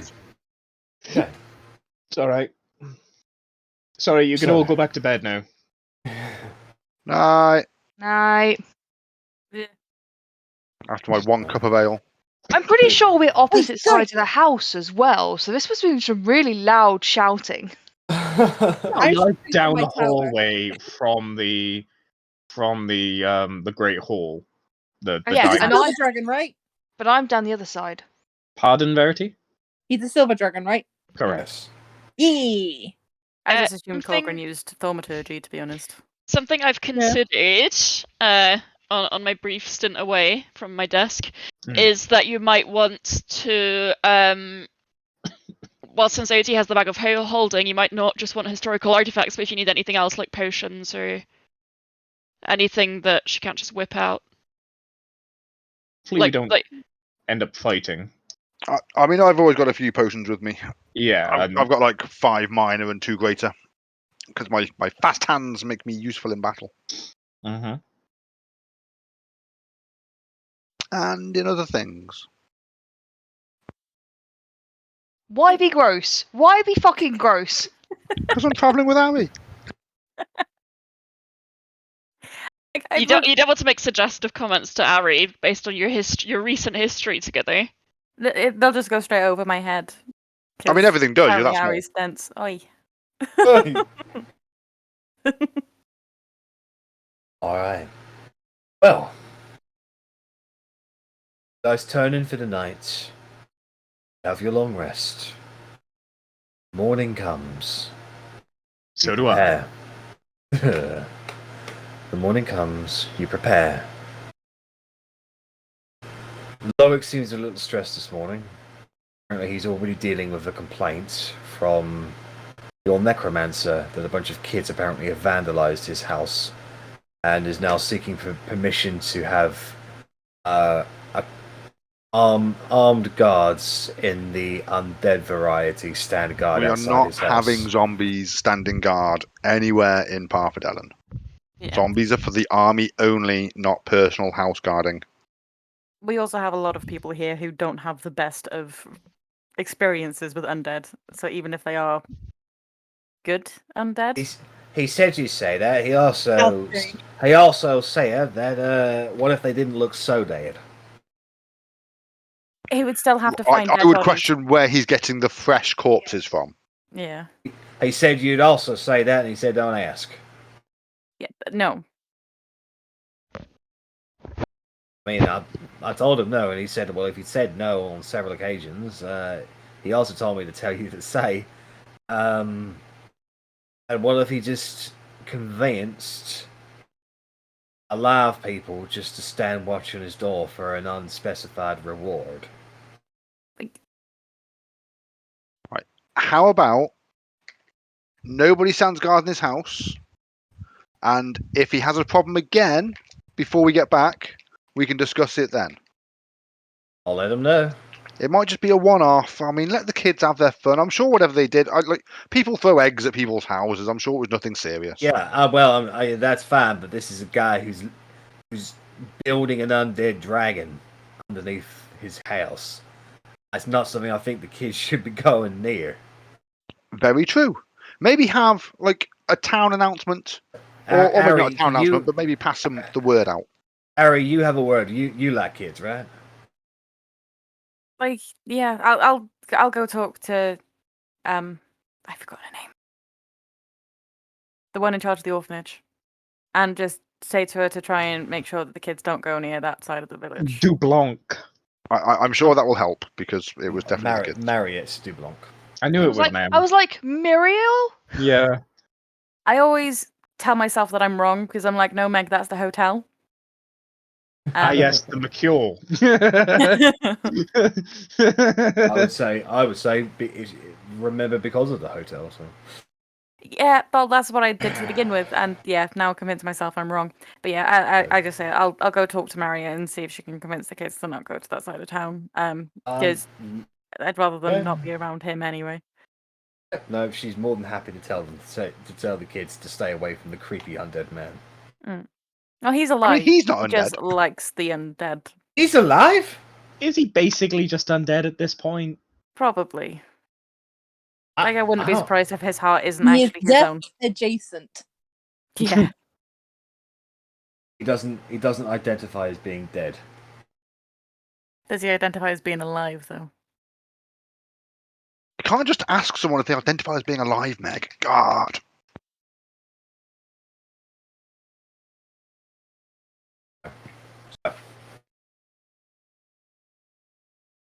You guys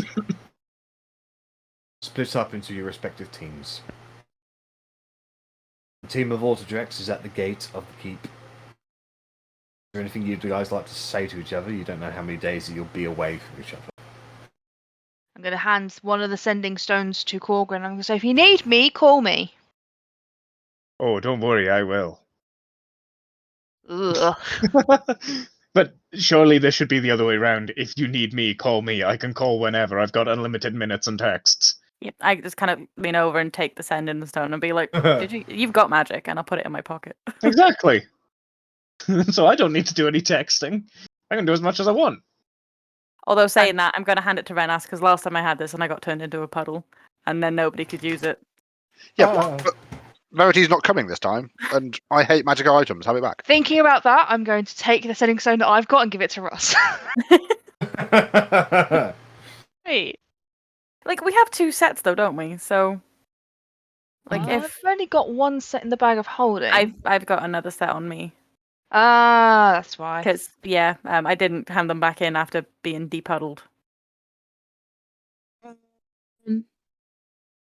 I'm gonna give Arri a piece of paper and say, if you guys really, really need it, use this. And I'm just gonna send you something, Meg.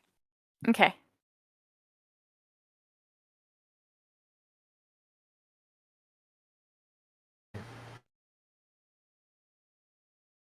So, with that, give each other a fond farewell. See you again. The Vortex team makes their way towards Blackstag's tent. You find him outside, dressed up well. See Blitwing there, and he's just kind of like holding her hands, and they're just sort of staring at each other. And then they see you guys arriving, and they sort of let go hands, and it just goes, "Ah, hello. Are we ready to go?" Yes. All right then. You've got to follow me to a much more wide open space, and we'll begin the journey. Do you have rope? 50 feet of hempen rope. Every good adventurer does. I cannot say that my back is particularly comfortable, and if you fall asleep en route, it might be wise that you strap yourself to me, to ensure that you don't fall off. I won't need to sleep in my journey, but I'm fairly certain you will. It would be embarrassing to just like lose Korgrin or something. But I'm now just picturing just like a dragon flying along with like a Rennas tied to him, just dangling along on the back, just bouncing along as he flies. But yeah, I will tie myself quite firmly. Like, I'll probably get in on the. I will Are you say going to be things that, tied? Tied between? yes, I why would not? also appreciate this if you don't mention this to my father, but there is a smithy here. Comes heavily recommended from yourself, Korgrin. I have commissioned something from him. Seems to be able to do fine work. Sort of gestures towards your banner, Korgrin. I have commissioned for lack of a better word, a saddle. Oh, bless. Sense. In the event of in battle, I might need assistance, or you might need quick transportation, or we might get into combat in the skies. It would make sense that you have a standing platform which to do what you need to do. We are in combat mid-air. I imagine it would look remarkably fearsome being on the back of a dragon riding into battle. I'm sure we would terrify many people. Very thoughtful of you, actually. Thank you very much, Ragstag. Just Being an keep easy in decision mind to make. that obviously white dragons have appeared and are siding with the king. I'm not familiar with any of these dragons. Their names, I have never heard of them before, which tells me they are a new brood. But there have never been this many new white dragons before. I'm going to tell you something, and it is a secret amongst dragons. that I believe it is necessary for you to know. All dragons, metallics and chromatics, are bound by something. The Pact of the First Wings. Many generations ago, there were stories of creatures of elements that ruled the world. They were destroyed, and in their place, the dragons rose as the dominant power in the world. And the gods of Bahamut and Tiamat descended. Each dragon swayed by the morality that they offered. Each god told us, without certainty, that no dragon is to influence the annals of history. All civilizations must be allowed to rise, expand, and fall of their own accord. Can I ask why you have chosen to join us in this battle? Not that we don't very much appreciate your help. Are you going to be our dragons against dragons? Try and even it out. I have elected to join you because you did save my life, and because I love this world. I love its people, its cultures, I love its food. Demons would destroy it all. A stance has to be made. If the king sides with these demons, then I will side against the king. I don't think that makes me political. I think that just makes me practical. I agree. Likewise, if these new white dragons are siding with the king, then they support the destruction of the world as we know it. It's not something I can abide with, and I'm hoping neither can my father, but he is very stuck in his ways, which is why I mention the Pact of the First Wings. My father, of Ortodrex, is one of the enforcers of this pact, along with other dragons that could be considered ancient in their own right. So with the fact that there are dragons siding with the king, would that make him more likely to intervene to even out this pact? There are very specific guidelines and rules that even not I can possibly hope to truly comprehend. To be part of a kingdom, or even to be its friend, is not to influence the annals of time, or the course of civilization. Even to lead it for a time would not be considered in that regard. But if you were to do any of this with a selfish motive, if you were seeking power of your own accord, if you were trying to create your own legacy at the cost of those around you, that is a violation of the pact. And my father and others, both chromatics and metallics, have attacked and destroyed dragons that sought to break this pact in the past. Pretty sure you've just described Goliath quite well there. Yeah. Potentially Vectra. I mean, Vectra, make herself known as for far being as a fucking coward. As far as I'm aware, Vectra has not sided with the king. And what he did not alter the course of civilization.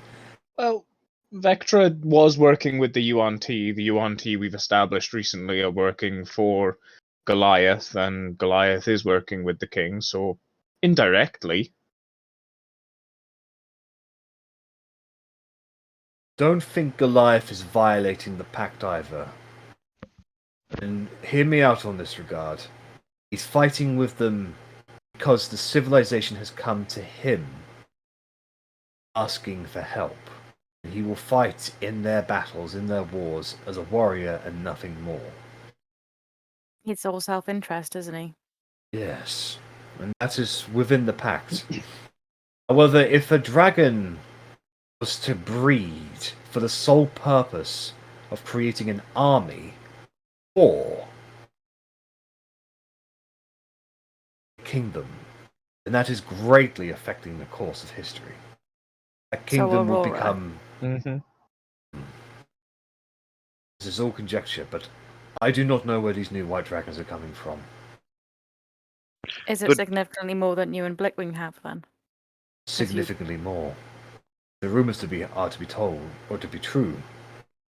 She's bred hundreds. Dragon is usually within the realms of between 8 to 20 children in their lifetime. The dragon that we killed in the ice caves, the white dragon, he said he was a partner of Aurora, didn't he? Yes. A mate. Yes. It is likely she has more than one mate to accomplish such a task.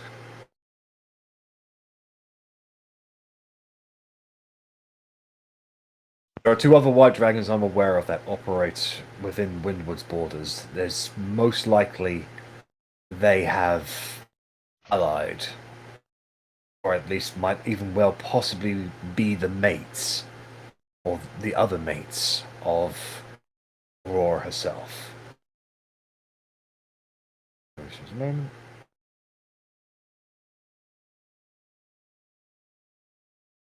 I know them. There was Shrike the Frigid Calamity, whom you have destroyed. There was Teros the Frostbitten, and Bragaius, the Emissary of Winter. Just to let you know that Meg looks like she's got the blue screen of death. Oh, she just looks frozen for me. She looks sad from here. Bad Yeah. face. And she's not defending herself, so. No, Oh. she's Yeah, she's, that's just, oh. she's just sent a picture of the blue screen of death. No. No. I am. Yeah, I don't know. It just decided bye and said I'm gonna have to have a look at that error message in a bit and see what it is and see if it's something that I can sort. I mean, if it's just the first time you've had it, just restart your computer. A blue screen happens from time to time. If it happens again, then look into it deeper. Honestly, once, if that's the first time you've seen it, don't even worry about it. It is the first time I've seen it. Yeah, just turn your computer back on, you'll be fine. Oh, it is back on. I am. Yeah, Yeah. it turned itself back on. Well, Reichstag goes on to say, if you wish for my father to assist you in your campaign, I would try to convince him that maybe Aurora, or at least a white dragon, is violating the pact by breeding all of these dragons for the sole purpose of helping a country win or future wars. That is a grave violation of the Pact of the First Wings. We very much appreciate your guidance in this matter, and hopefully it will be enough to convince your father.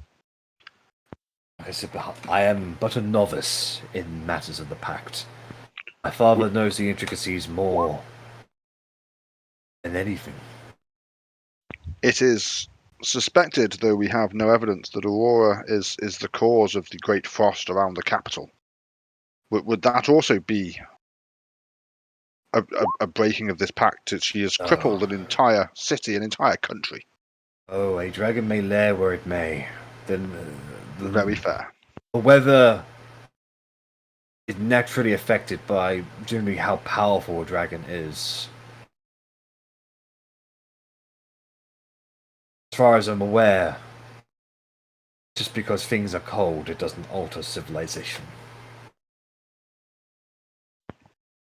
I am aware that some other chromatics, even metallics, lair within the fringes of civilization, and I know of no retribution against them.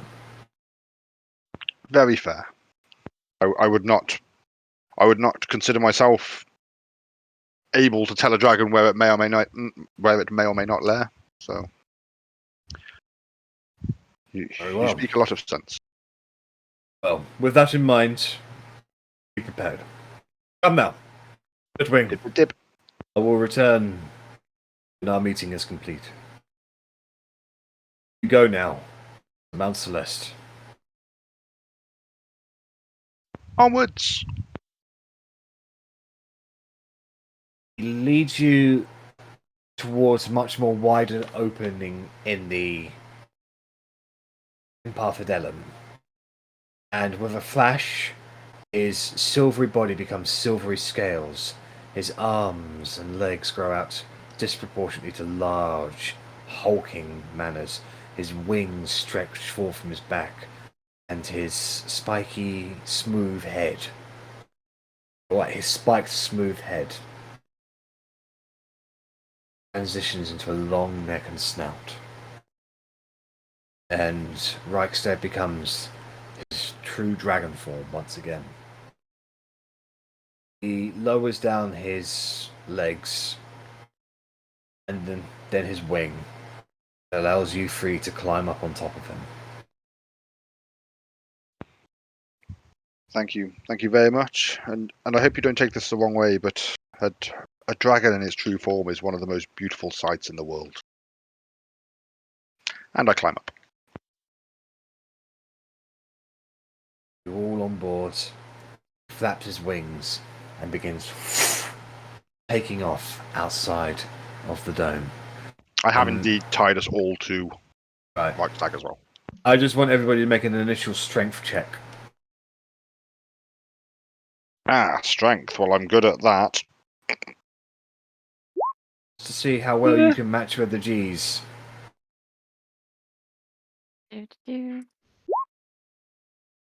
Yeah, not too bad, you guys. You're able to hold on. Arri, you're like, as you fly up and onwards.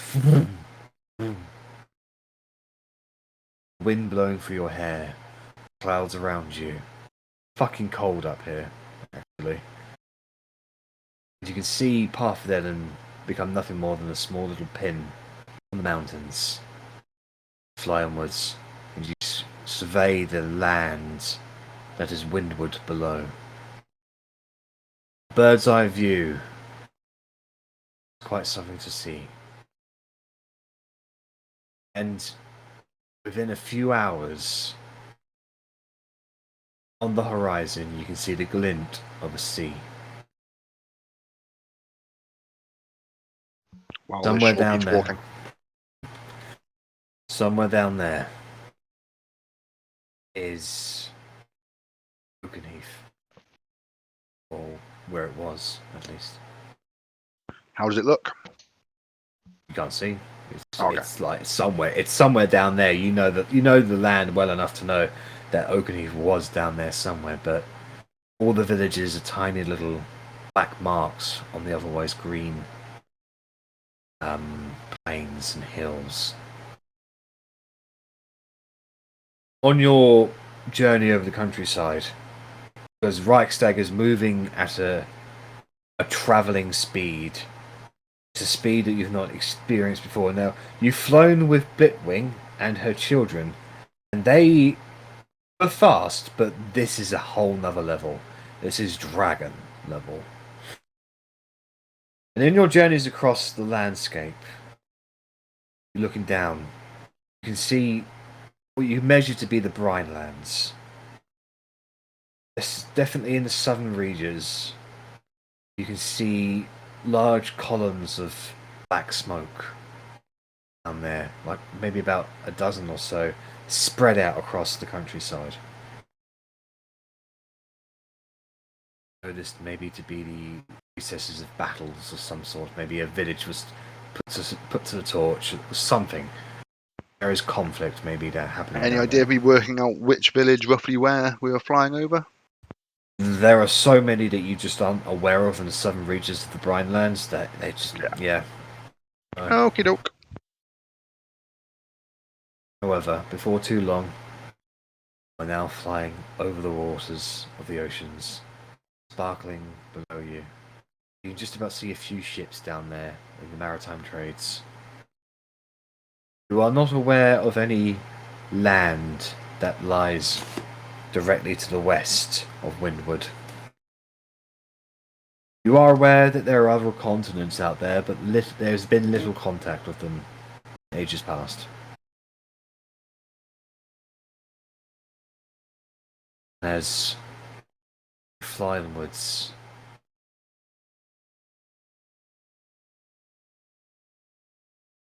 it will take you several days to get to your destination.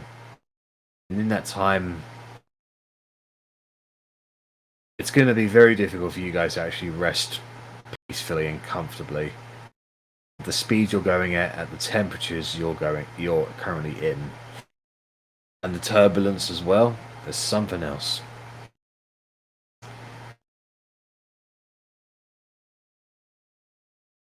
But we'll get back to that. Those of you who stayed behind, where is your destination?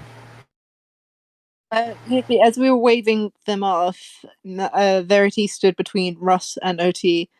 You know, we're just waving bye bye, and then Verity just has a random thought. She's like, "Would it be rude to give the mushroom people mushroom drugs?" Here, have some of your body. Here's one of your cousins. It gives you an erection. You're not there, Rennas. I know, but that's what one of the drugs did. I forgot about that. I forgot you took them in the yeah. Yeah, I don't think I was there because I feel I would have remembered that. Yeah, Yeah. this was pre Russ as well. And it wasn't the mushrooms we it was a red powder thing. The red sand, yeah. Made me really fast. I'm actually just going to go grab a drink, guys. Hold on. Cool. Roger. Yes. Do either of you actually know what we're doing? We're either going to the Stone Lord first or the Mykian colonies, mushroom people. Yeah, we have to recruit those two. So, just whatever is We're more Team convenient Charming. with travel. Oh wait, no, I did an anagram of our names. You did a mammogram of our names. An anagram. Okay. Anagram. Yeah. So knowing me, you're not far off. So our names, Russ, Otti, and Verity, can become an anagram of titties over Russie. Can you write that down? Yes. We are Team Titties. We have too many T's in our name, okay, Otti?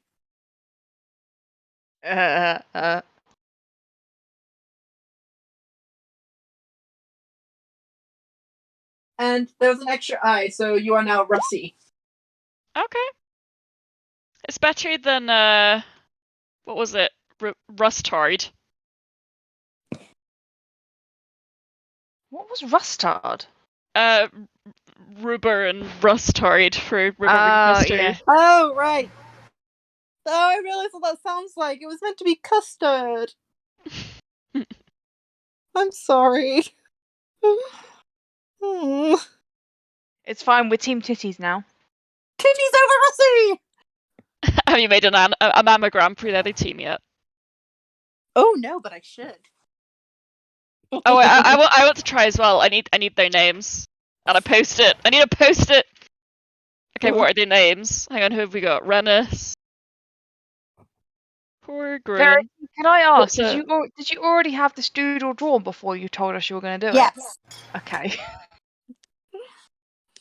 It popped into my head as they were discussing things, and I was like, I need to write. I'm going to be asking them this, so I might as well draw it now.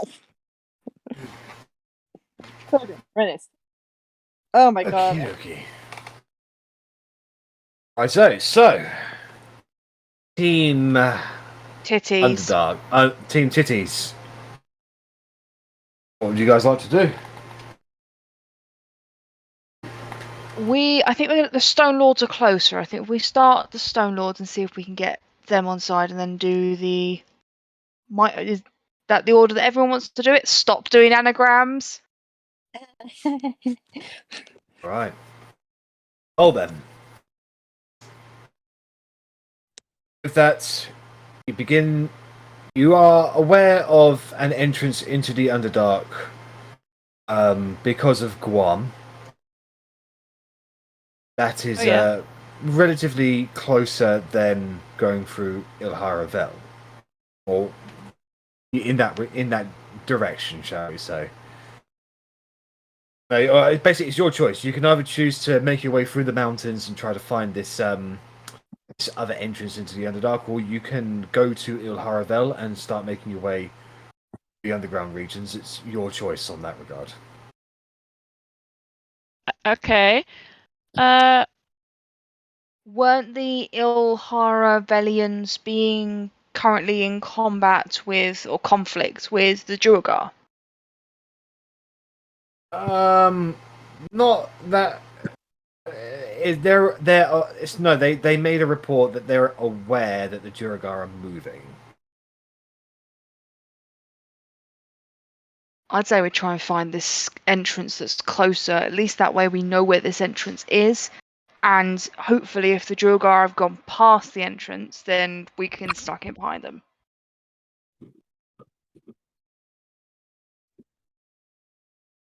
Yeah. We're going to find the entrance. Yay! We're going on an adventure. We're going on a trip. Okay. Right then. So, I want Right. So Russ, all survival rolls for me, please. Was that all of us? Sorry. Yes.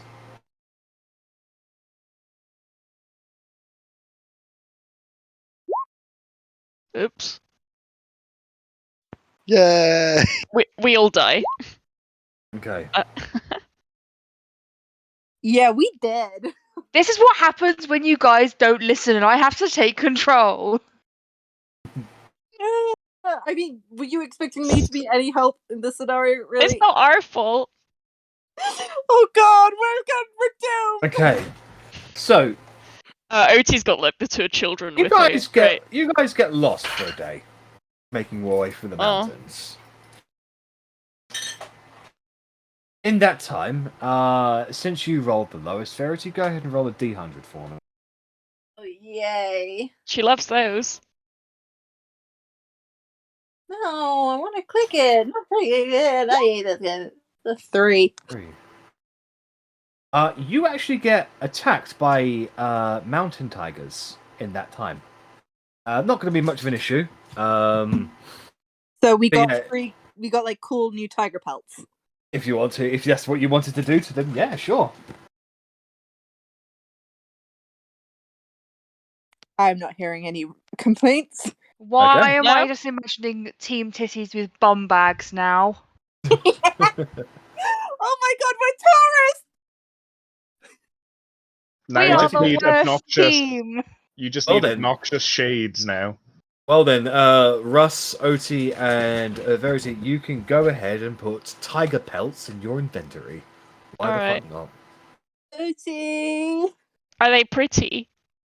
Are they They like look snow like tigers? They're like your regular sort of mountain tigers, like the Nice. yellow striped ones. Mine's gonna become a rug in my tower. Ooti, can I put this in the bag of holding? Yes. Yay! Okay, so on the second day, Otti, Russ, and Verity, can I get another bunch of survival rolls from you, please? Good luck. Oh man. Don't forget, Verity, you can do It can't be any chaos. worse. Oh, there we go. Ah! Well That's done. good. That's good.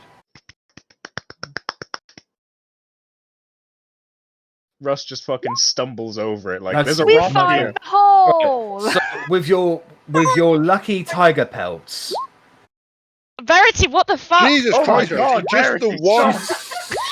Oh my god! she's surviving the fuck out of the... Fucking hell. Stop surviving! Verity, stop surviving! Die! Die! Stamping out the survival. There are so many nat 20s in there that it's unbelievable. Well, that was a glitch. Verity, I did you put type his face on the mat and it clicked a bunch of times. There's generally only one Nat 1 in there. Oh my That's quite impressive. God.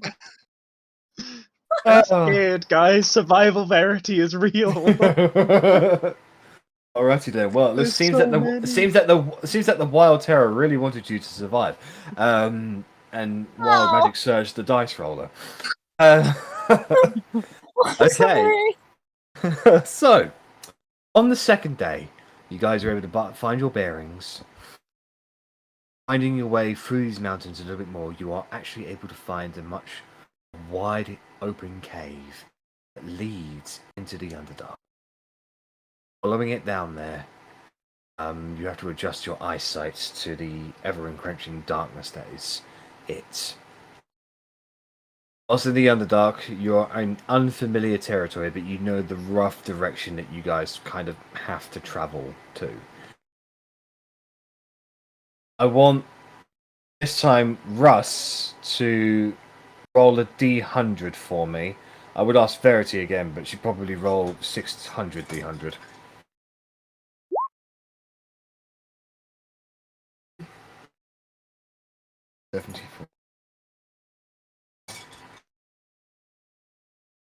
Alright, so on your way in the Underdark, you guys come across a patch of a cavern, shall we say, that has a bit of a patch of mossiness about it, like kind of dead plants and the like. It don't look quite healthy. And before you guys can sort of like really get to measure on this, some of the bushes and some of the like dead kind of underground trees come to life, and you get attacked by blights. Not an issue for you guys. You're able to fight them off nice and well, but you realise that this particular area is luckily a sick nature. The nature in this area is sick from something here, which has caused blight to affect these plants. But you guys continue to venture onwards in the direction that you are trying to get to.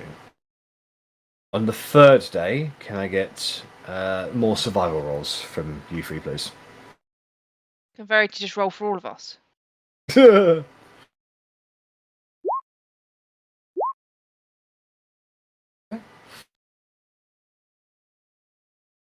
Eventually, you start entering into an area of the Underdark where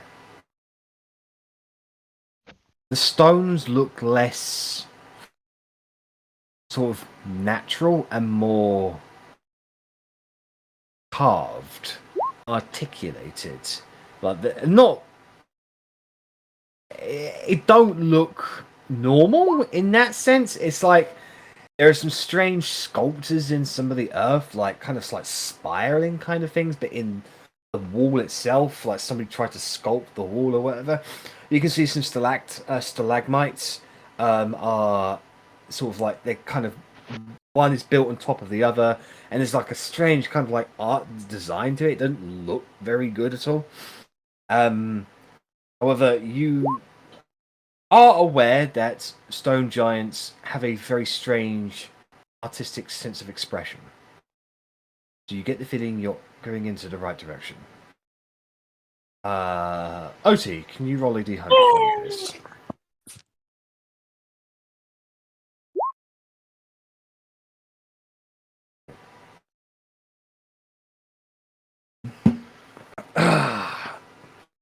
On your ventures towards the stone giants, one of the caves you travel through, you are actually ambushed by these spore-like fungi that they give you a little bit of a cough and a scare, but they're not much issue for you. And as you sort of as you do defeat them and sort of examine the bodies, they have a certain the fungi about them is odd. They are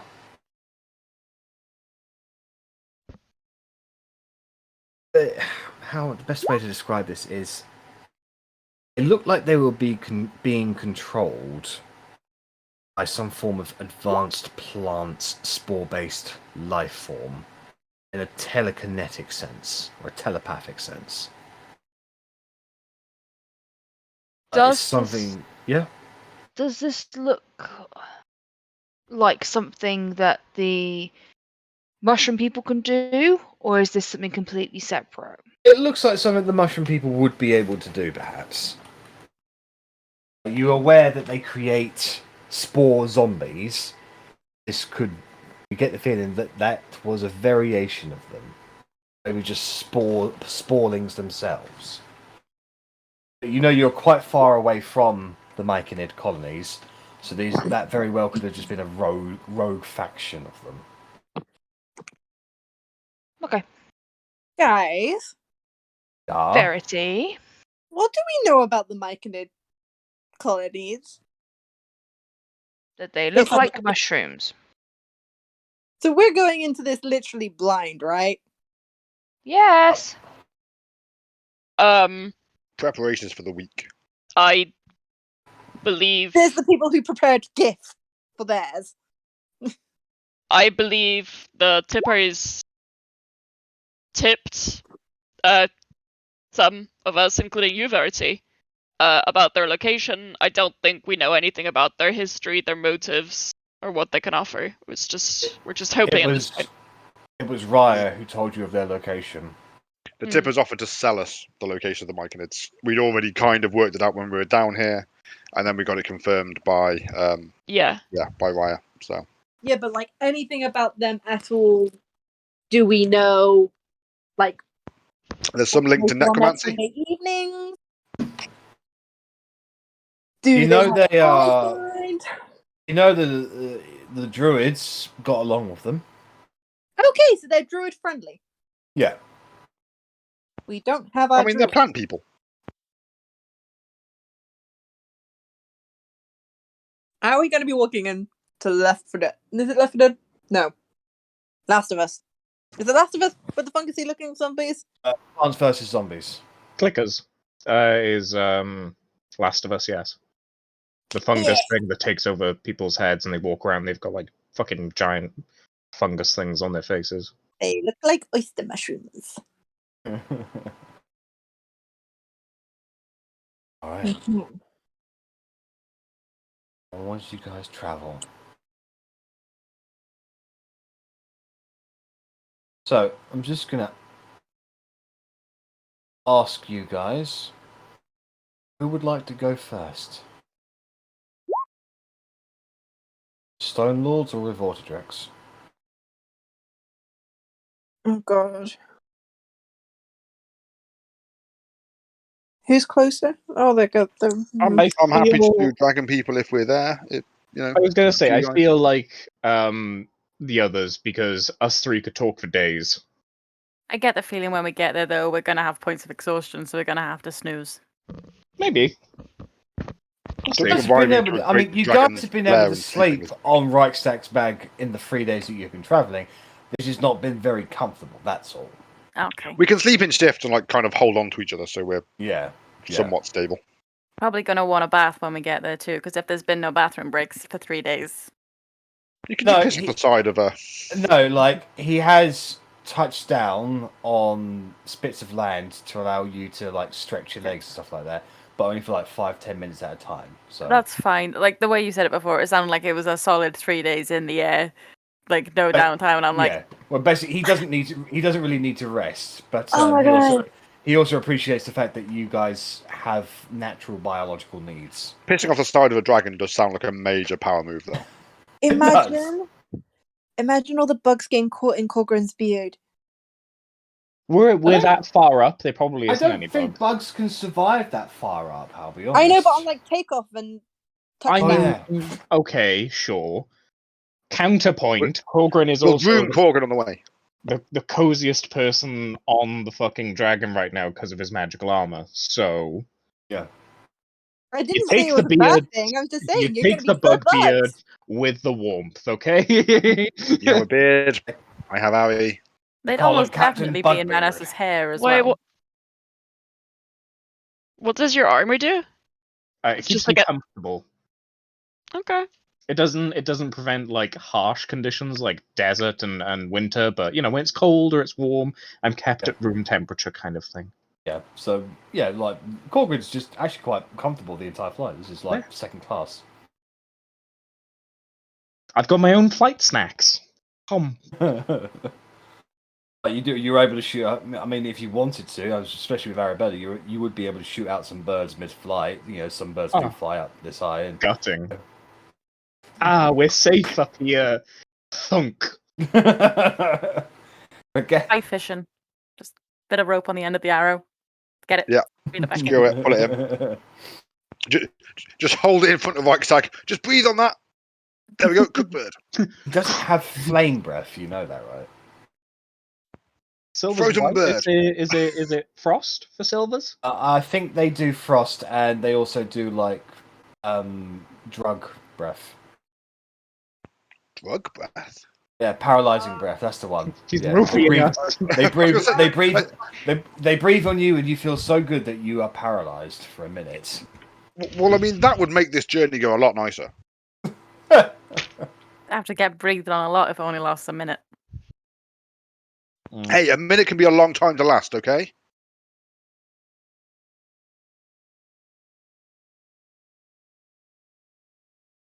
Anyways.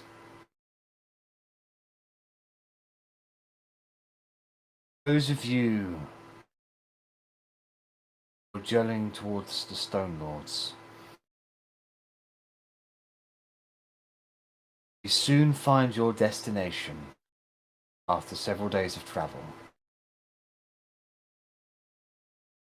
In the Underdark, hidden far away, you find a selection of quite large caverns with inverted, hollowed out rocks that could be construed as buildings, dwellings. And you stand on the cusp of this settlement. And down below, staring up at you, is dozens, maybe 100, maybe more dwarves. They all look different. You know, some look shorter, some look a little bit bigger, more pot-bellied.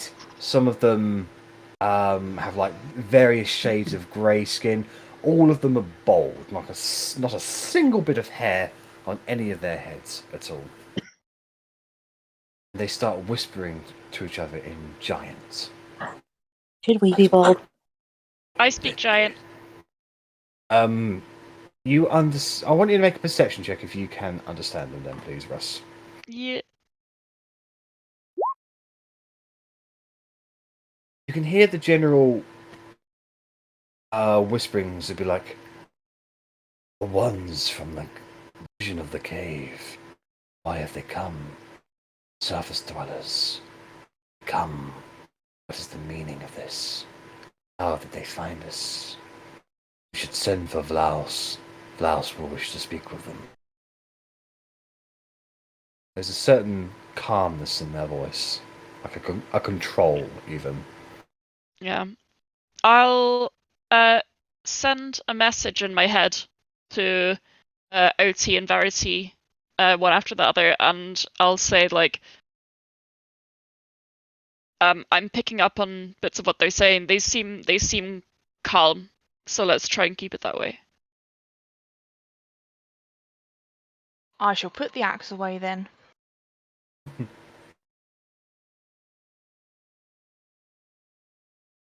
Like these are stone giants, right? Yes. So every now and then I'm just gonna see like a boulder or something. I'm just gonna pat it. I'm gonna be like, good rock, good stone. I wonder if I would know any kind of like maybe like I'm trying to decide if that's racist or not. I'm going for yes. Using their stones. Make a persuasion roll, Verity, just to see if that's interpreted correctly or not. You know, my persuasion plus 11 is always fuck all. Oh, right. I mean, they'll interpret it as a why is she doing that more than a? Do you think we're all rocks? Sort of thing. Yes, she does. Oh, I'm going to be the special member. So obviously, I think I honestly feel the party division is like Otti with like 2 children with her, but it's fine. Yes, I feel that too. Yeah. But we're the charismatic ones. Yeah. I'm just muscle, yeah. No, what I was going to say is I was wondering if I would know, because obviously I speak Giant from like the war, which I will not mention. And I was wondering if I could maybe if I would know any kind of like stone giant marks, just giant marks of respect or greetings or something to make me seem more friendly and to mean like kind of like I mean no harm. Go ahead and make a history check, please. Oh.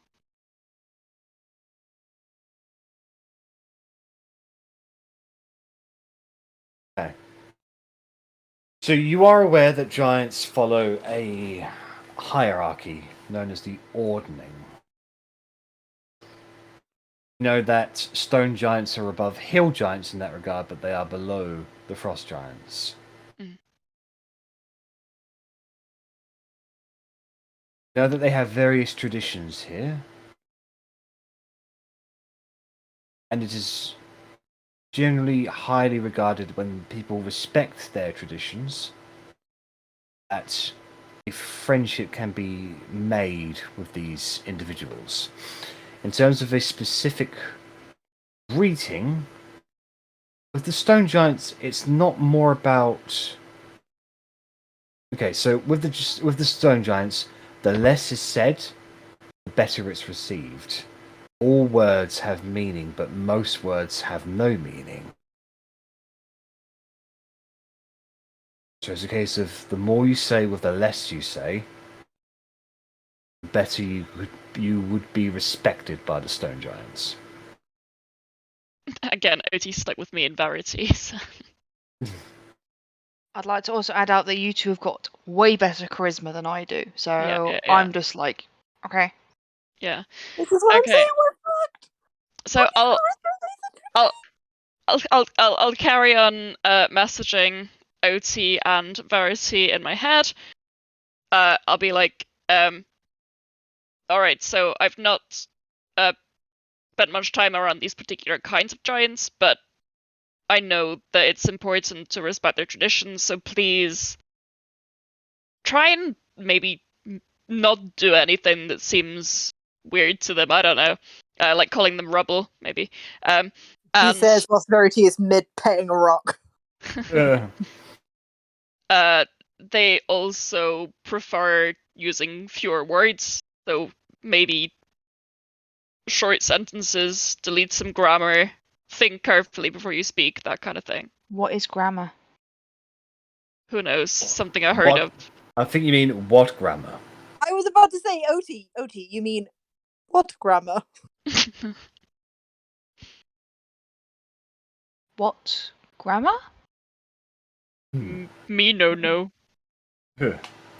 A few of the stone giants come up to you. These guys look they look like they're bound in like leather skins and like some like sort of kind of like leather armor a little, and they do have strange clubs about them, like they're twisted and kind of curled in a sense. Their weapons are almost look like artistic expressions of themselves in their regard. And this one sort of lead one comes up to you and begins saying in giant, "Who are you, and why have you come, Caraviotti?"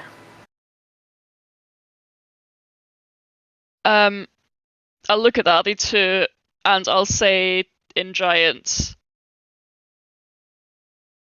"Big giant, they don't. Common? Or giant?" They look at you with a sort of a kind of cross-thought, like kind of a confused, cocked head sort of thing, and just go, "Your giant is poor."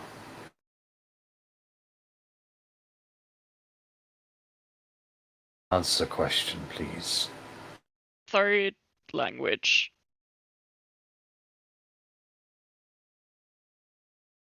Why are you here? We are the guardians of the Forgotten. We're trying to protect the world from the return of the Demon Lord.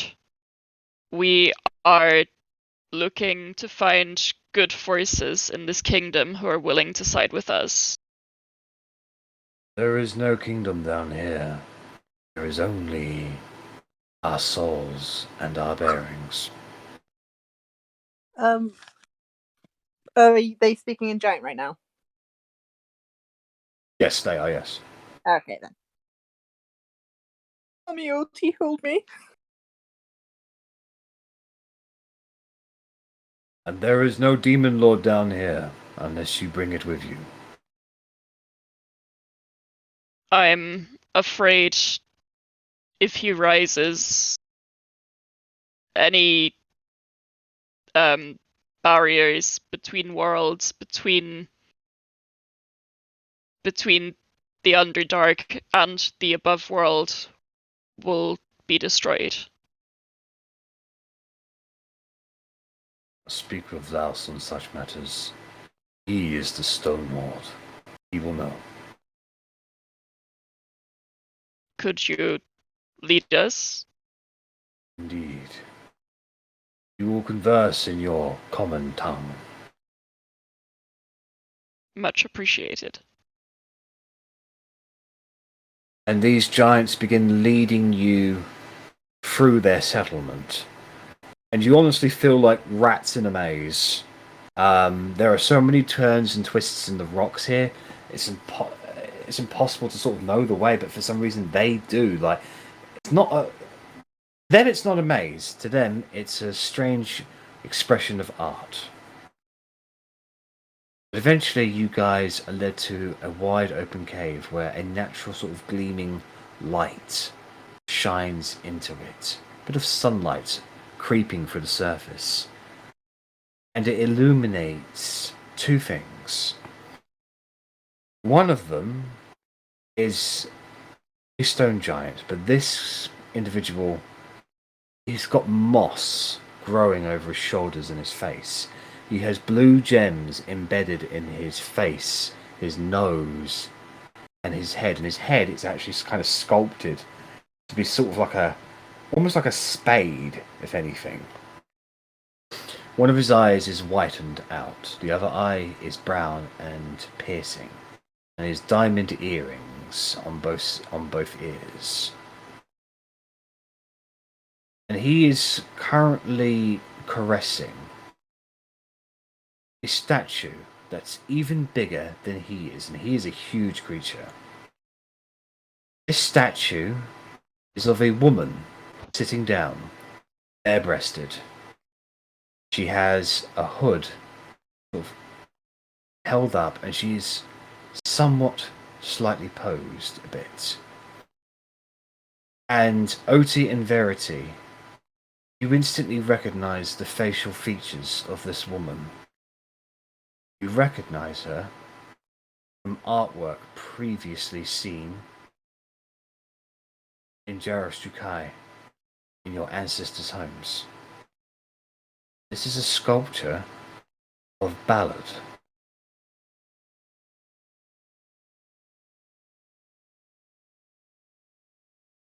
The giants lead you up to this other stone giant. And you hear, Russ, you hear one of them say in giant, "Those visitors from the above world, they have come here to speak on matters of demons and destruction. They do not appear to mean any harm. But the decision is yours, Stone Lord."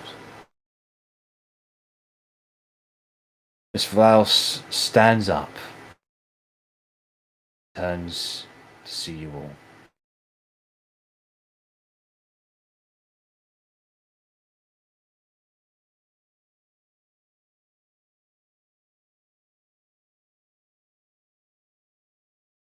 I am Vlaus of the Storm Lord.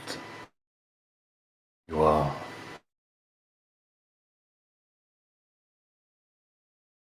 We are the guardians of the Forgotten.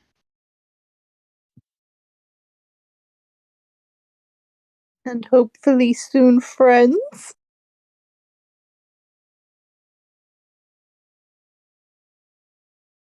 Why have you come here? My guard tells me it is matters of darkness.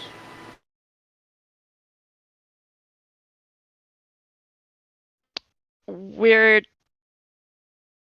afraid the entire world, not just the above world, may fall into darkness if we do not act soon to prevent what's happening. Your world is already covered in darkness.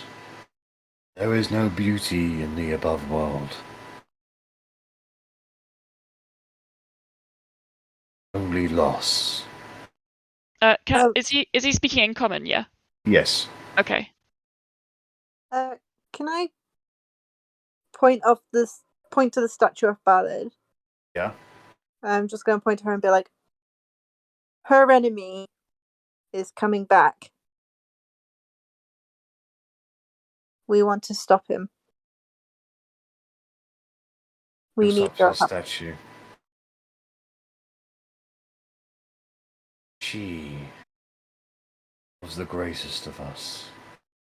Ballad, yes? Yes. Never before has a soul been so open, so beautiful, so creative. She was a beacon. We and our kind could rally towards.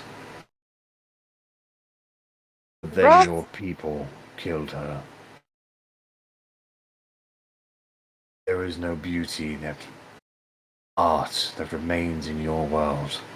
Only what is here. And I seek to protect it from all outsiders. I'm between two thoughts now.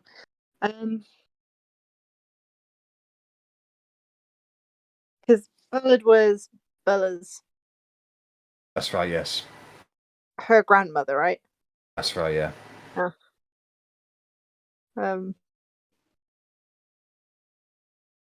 Just going to briefly say, we knew her granddaughter. Her creativity, beauty, and talent didn't die with her. We saw it.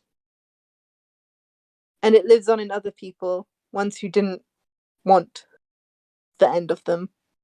Russ, he's really creative. Like, you should listen to him on a trumpet. Woo! You believe that there is beauty and art in the above world. Still. Like there is down here. We could walk for miles in these tunnels and not see anything. It wasn't until we found you that we find the beauty. You have to look for it. If it was everywhere, it wouldn't be worth finding. Our hearts were forever scarred by the death of her, the greatest artist to have ever lived. And we're sorry If- still. If you feel that you can cover that scar with beauty and art from the above world, then show me. Create me something. Show me.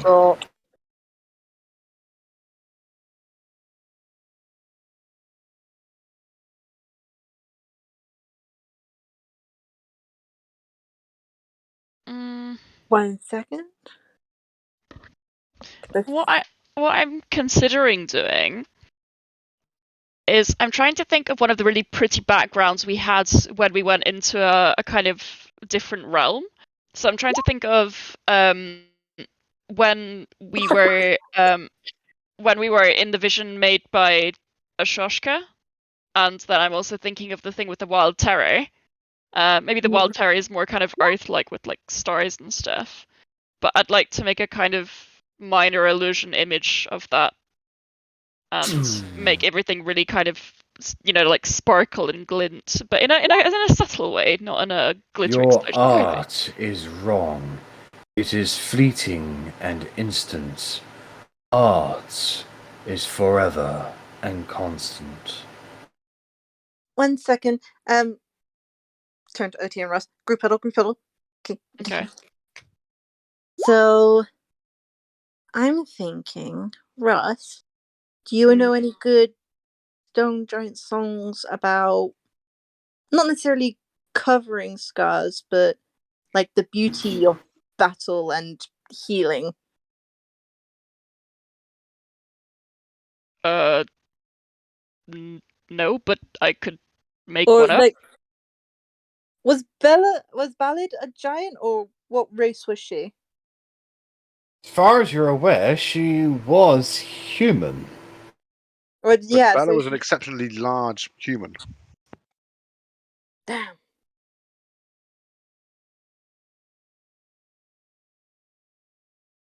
Bella then- was. You don't know about Ballad. No, I did say Bella. Because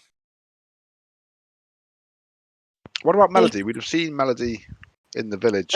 Melody was human. But was she a big human? Average height for a lady, I guess. No, okay, fair enough. I'm not even there. I'll shush now. Because I'm just trying to think of something that we could all do together. Because, like, from Verity's point of view, so let me just double check my spells. Because I don't have anything super fancy. Because I like to blow shit up. Because.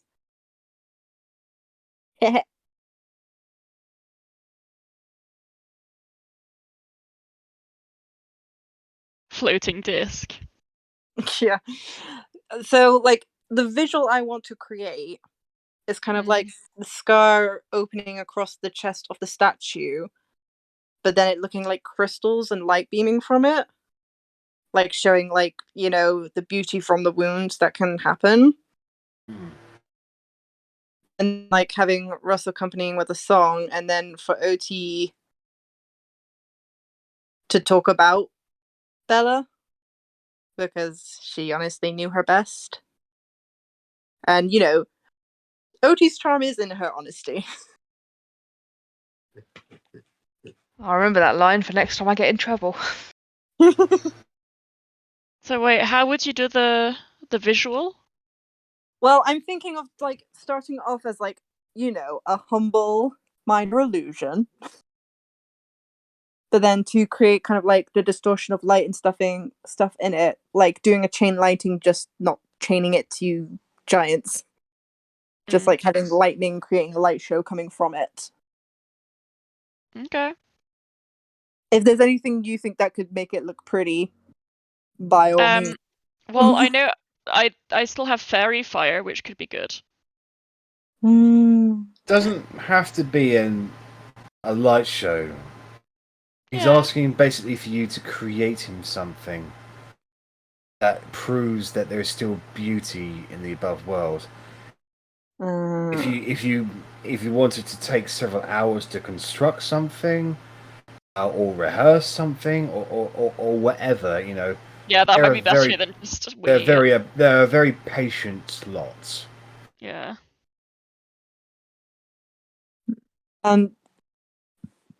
Okay. So, yeah, I'll turn back to him and I'll say, to create such beauty that you're looking for might take some time, as we only have portions of the beauty outside. And I pull out things from the bag, such as, like, the brooch that's got the gold around it, and show them to him and be like, they're all parts of us and the world up there. To create something magnificent, we might need to think about this. I will wait and watch. You have piqued my interest.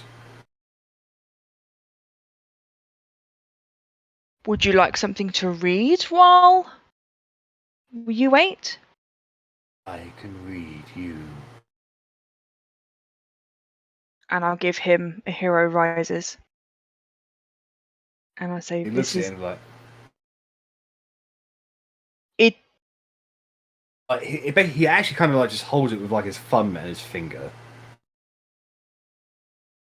This is the complete book that Ballard wrote. This is another form of art that has been lost to us. Her death.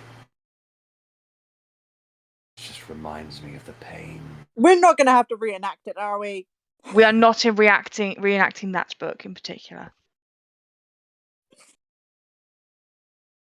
And every scene is just more perverted than the last. It's quite impressive.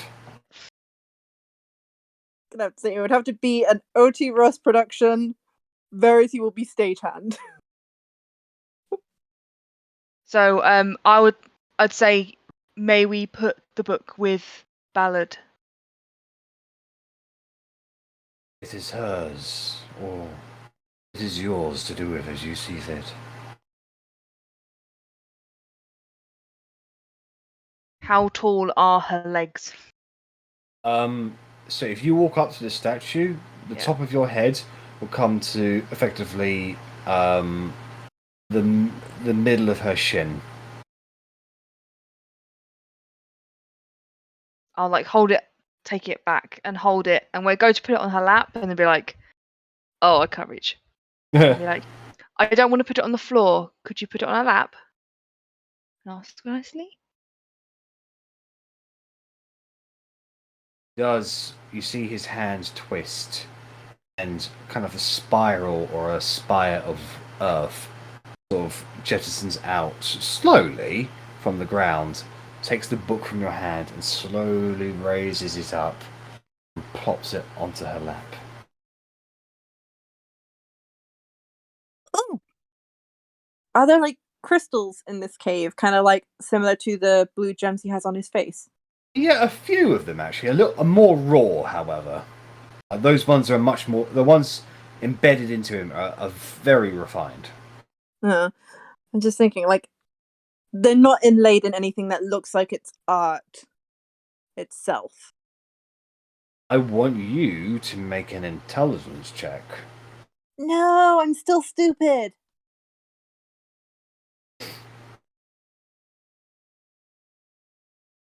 I mean, if I'm not sure, I'm going to ask, so.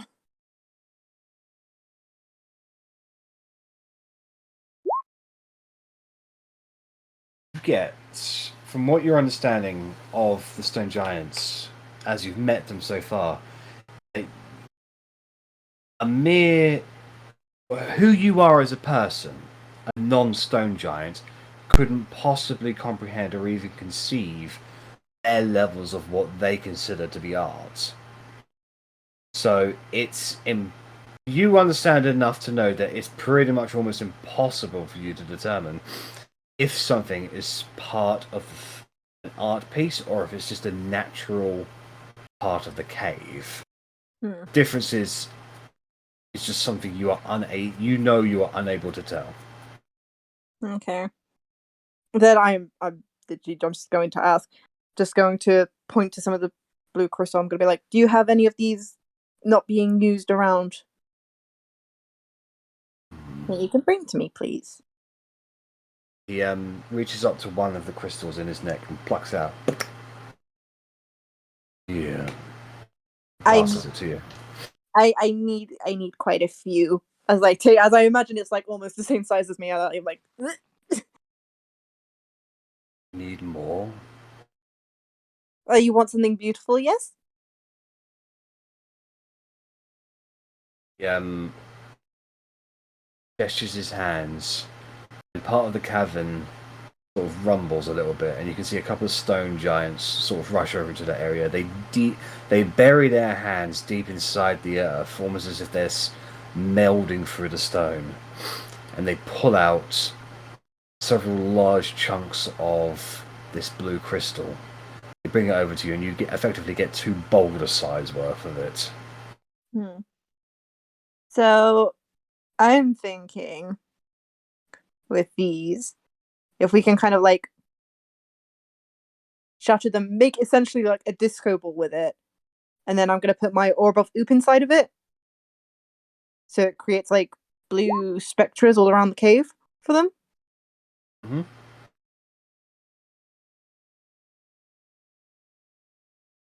Exactly, Russ. Yeah, like having it all like shattered and then like polishing the pieces and then mending them together to create like a stained glass ball. Okay. If that is the case, I would like you to make a performance check, please. Okay. Just Verity? Just Verity, because she's because she's the one sculpting this. However, I want you to utilize your dexterity modifier instead of your charisma modifier. I want to give her bardic inspiration. Okay. And I was going to use the hand of Steve to help me move big pieces and stuff like that. Right. Yeah. Right. So that's going to be Performance utilizing your dexterity modifier. That's just going to be my dexterity check. Ugh.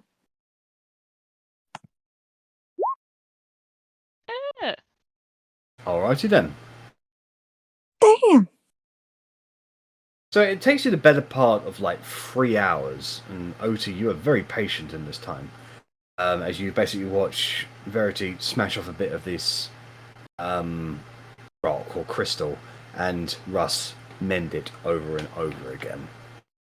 But by the end of that time, Verity, you have confidence that you have constructed a hollowed out ball of crystal.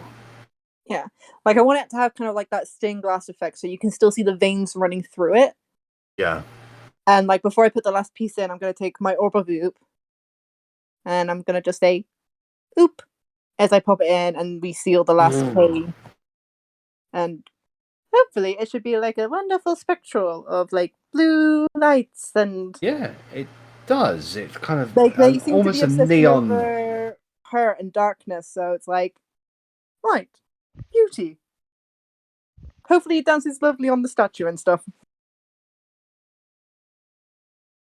The light shines around the cave, and the stone giants are somewhat mesmerized by it. And Vaus himself watches this with a wide eye. He then looks down to you and he says, "Stand humbled. There is beauty. The mind and the hands of those on the surface.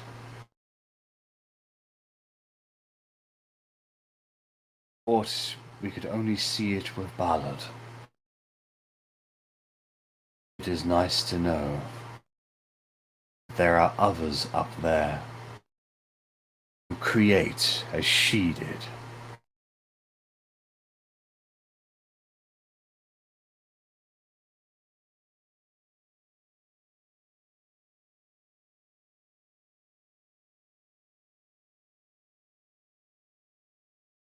What would you guys like to do? I feel like I've done enough, so I'm just gonna step back at this point.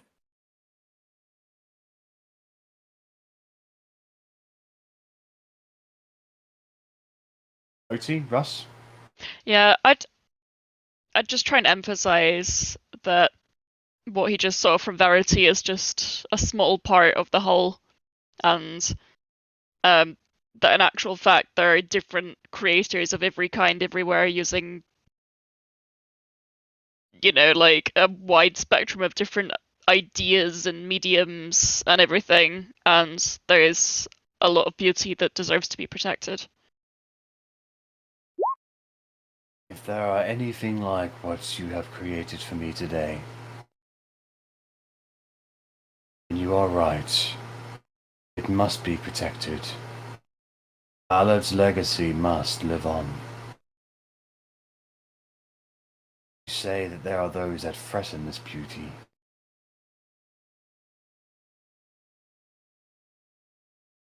They're at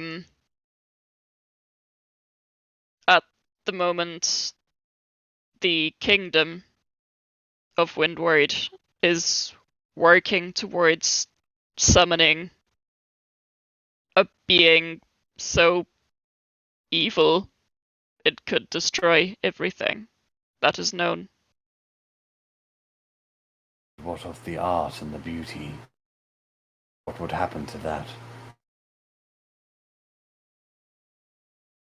As no one has seen what happens, but apparently everything would be plunged into darkness, overcome with demons, perhaps cease to exist altogether. I will not stand idly by and let the works that Ballad has created go to waste. I will not stand idly by as the world's art is disappeared into a longing darkness. And You say you have come here looking for aid in protecting the beauty of this world. correct. And we shall aid you in this regard. There is no nobler clause.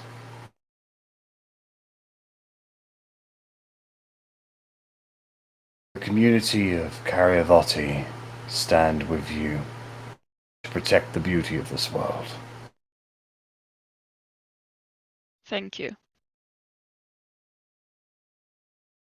I do have one question. How did you find us, secluded as we are?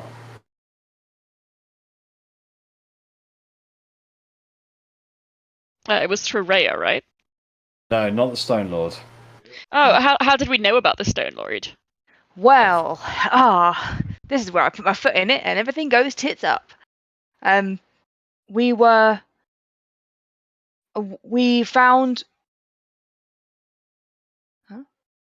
We found the Drow community that is also down here, and there were some individuals there who knew of you and gave us a rough idea of where the opening was, and we got lost. We do not interact with the Drow. They shouldn't know of our existence.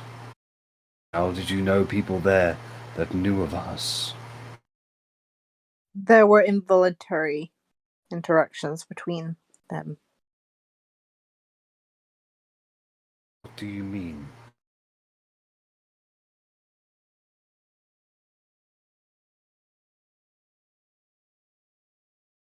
This is where I shove my foot in it now. So, I believe that there was some stone giants there who were not very bright and didn't believe in the ways of the stone giants, and we believe they were exiled from yourselves or were removed from here, and they were located by the Drow and have since wormed their way in. We haven't had anyone leave since my younger brothers left. Oh. Now you remember Verity. No. Oh, Lord. Do you know of Guam and Crimlog?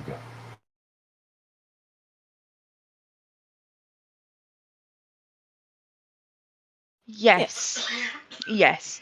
Sorry, I like how we both just kind of said them at the same time. Because I was like, Resigned, honest, yeah. As you have that blank face about them, he also returns with a even blanker face than he currently has, and just goes, Please know that they are not an accurate representation of who we are.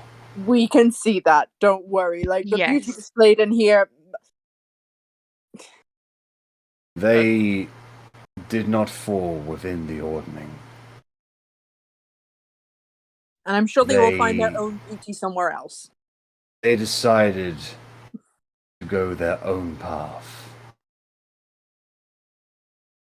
From meeting Guam, he seemed to be a man of simple mind and crude taste.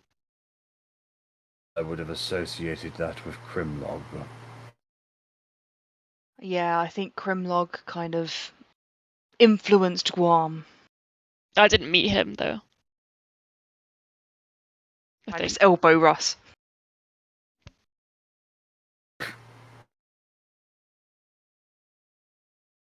Well, they are welcome to return should they ever decide that they want to become part of something larger.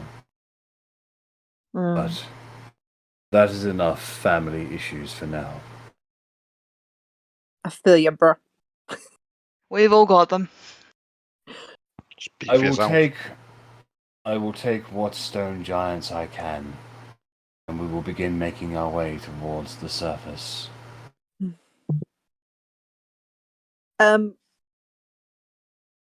Just going to say, I'm happy to leave this here with you. I believe if you've probably just touched the orb, like your hands up much bigger than mine. If you just say "oop," it'll light up again, and you can do it once a day. I love the thought of all these giants just going like.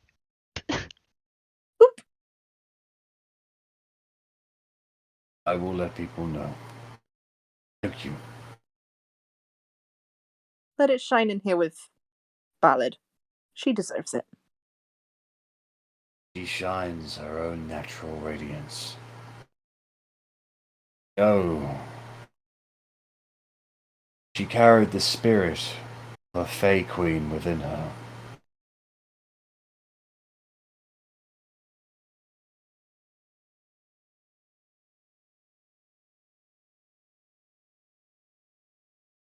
Otti? Was Bella part Fae? Something is ringing a bell about Faye, but I can't remember what. And I'm just trying to look for the.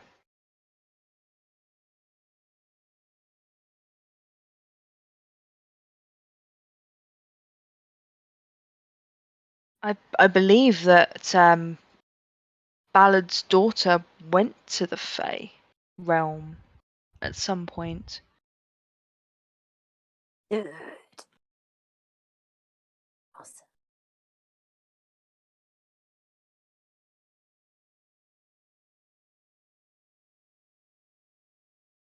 Yeah, well, I don't know any of this, but maybe she wasn't part Fae. Maybe she was just influenced by them. I don't know if that's a possibility. I believe people get inspired by the Feywild a lot. Reading something here.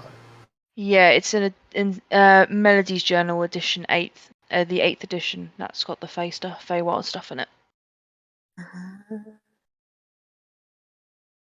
You guys are so Carried- efficient at finding your notes. She carried within her the Dawn Queen. So she was related to someone from the Feywild. As far as we could tell, she was a queen of the Feywild.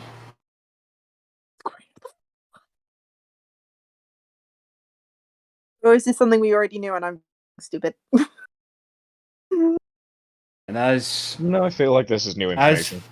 as Vlaus goes on to talk about the light that shine from Ballad, and her connection to the hidden energies of the world, and how she herself explained that things apparently, utilizing her own words, things got really weird sometimes when she hiccuped. Meanwhile, across the sea, Meanwhile. it is nighttime Meanwhile. right now.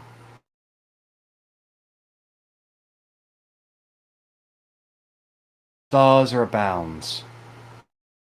Skies look very different from what You guys know. Different kind of, well, a different place, a different area. You're just not accustomed to seeing how it is, really, on this side of the world. You see a island in the middle of an ocean. And there is an iridescent blue glow coming from this island. You can see rivers pouring from the peak down, joining to the river. Crystal clear, yet strange in nature.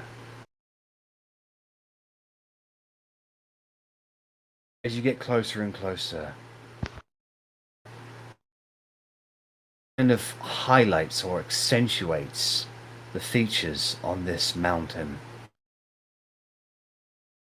It's where you realize just the sheer gargantuan size of it all. This is one of the tallest mountains in the world. One of the wonders of the world. Mount Celeste.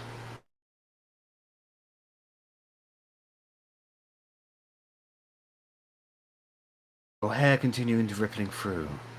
You hear Reichstag say, "We are going in for the entrance. Hold on. There will be a bump." Flies directly forwards towards this mountain. You all feel a strange sensation. Tingling sensation, like you just sort of passed through, you just flew. You feel like through from cling film or something like that. You know, something like solid but broke apart upon impact. Like a spider's web sort of thing. Yeah, Like, sort of tangible but fragile. He knows we're here now. Oh. Reichstag flies down. At the near sort of the top middle part of this mountain is a platform he goes to land on. Guys are able to slide off of him and stretch your legs and arms for the first time in probably about, 8 or 9 hours or so. I kiss the ground. I just stretch. Lots and lots of stretches. I go run behind a rock and have a wee. It's been 8 or 9 hours. Just hug the dirt. Oh, so good. Give me that good dirt. Korgrin, Arri just peed there. Bad Korgrin. Christ. Straw. Now, Korgrin, your connection to Moradin is actually stronger here. You can feel his light wash over you much more clearer than, say, in other places. This place is holy in that regard, or maybe there's something about it.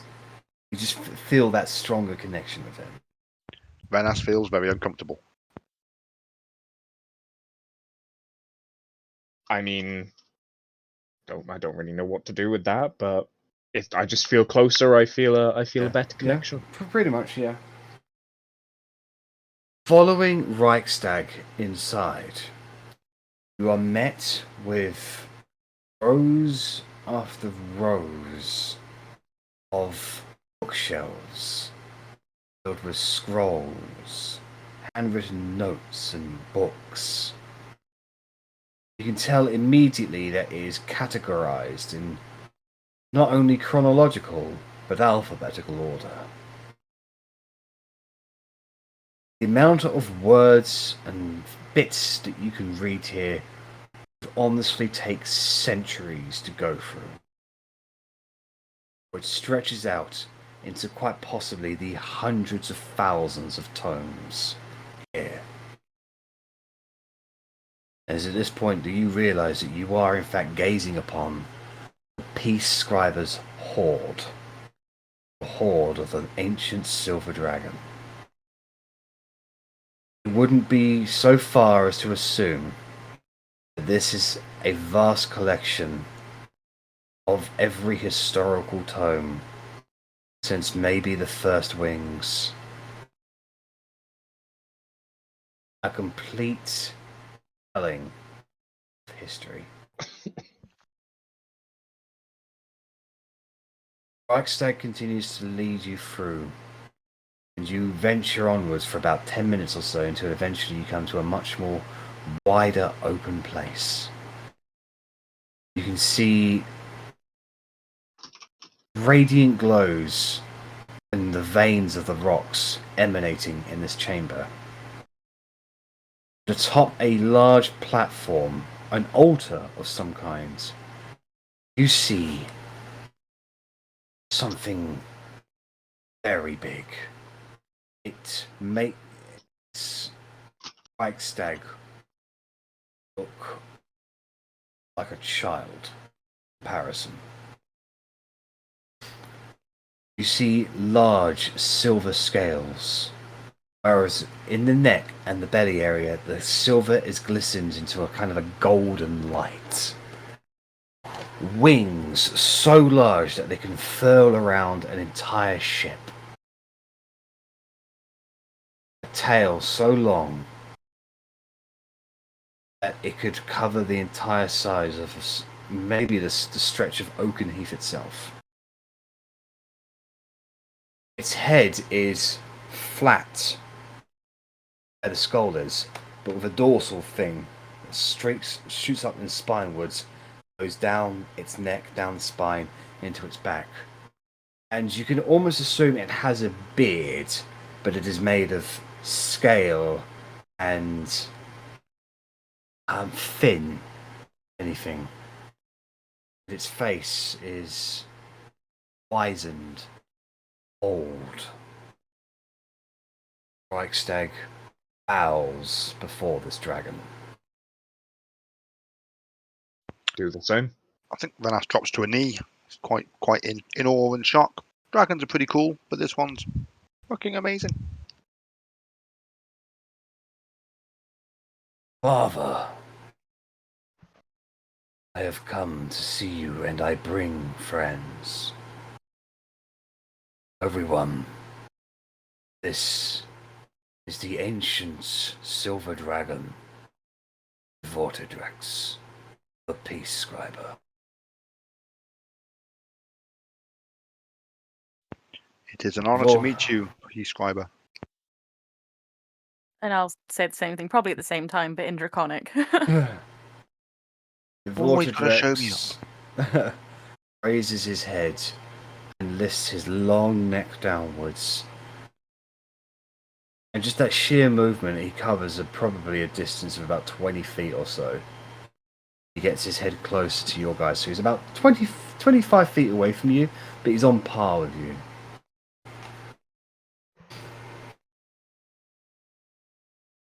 He sniffs you.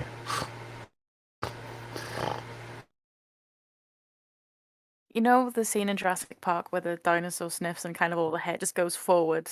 Yeah. Just imagining that happening with all like our hair and clothes. My hair! My beard! All the bugs are going to be gone now, at least, if you hadn't eaten them all.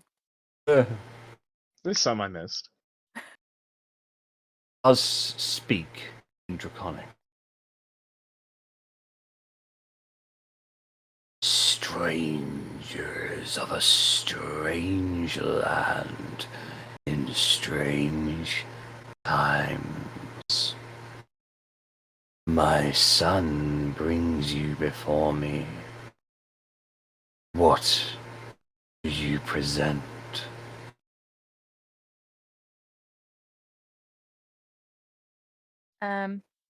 So I would respond like, are you on about an offering? We did think about this, and I'm responding in a Vortex, and kind of in between sentences, I'll be like, yes, that's what we're presenting. Because I'm pretty the book. We've got. I'll hold up. What were the? I think it was 2 books. We've got the End Solution. Didn't we have another? One of the Maltokio ones or something like that. I think we had 2 from the Aberlath, and I think they were both one of the ones that were written by the Aboleth. Yeah, there So was you- the End Solution and something else. Yeah, and there wasn't the other one, another one from the Aboleth. There was one, possibly one of the Maltokio books though, whichever one you want from the journals. Vow Contract. The Aboleth one feels older, I feel. That was the End Solution, the It was, yeah. contract one. Yes. Yeah, I feel that's older. That should And be fair the enough. We'll just go with that one, and if he spurs that, then we can always offer him the rings. But Yeah, offer the End Solution at first. We brought that with us, didn't we? Mhm. And I'll be like, I can see, like, we could see that you have a vast collection. This is something that we found on our travels. It is a book written by an Aboleth. The book raises from your hands. Oh, okay. It floats over towards Ivortodrex's face. The eyes gloss over it.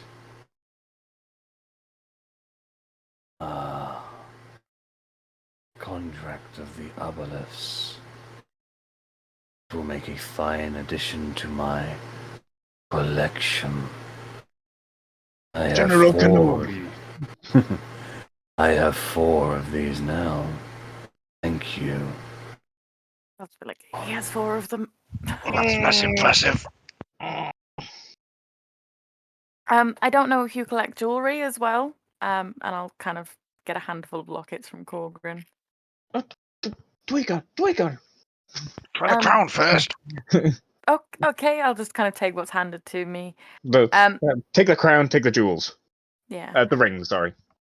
In the same ice caves that we found the Aboleth's book, we found an old throne room. These, we believe, belong to the Dwarven King? Dwarf Lord, King in Dragon Demorther. Appropriated by the Lord of Drogon de Morta, originally belonging to the Dwegar.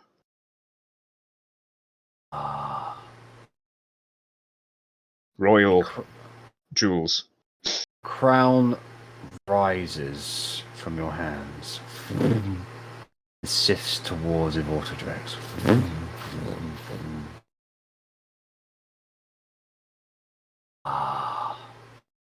The first crown. I know a few dragons who would be very, very upset that they did not have this. It is not something I would usually put in my collection, but the historical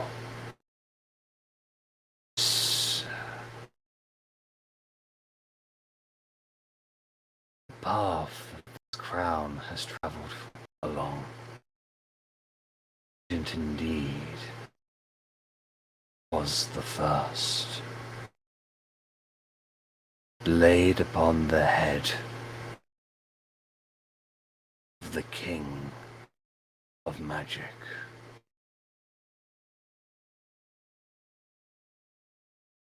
The King of Magic. Argus Nathaniel.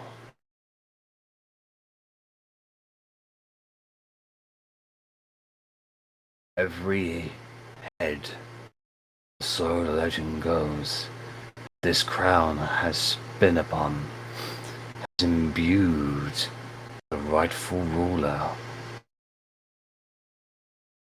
with knowledge and power and luck. What came into your possession is a mystery I would very much like to know. Many creatures have spent centuries looking for this. Now I have it. A mighty gift, indeed. We merely found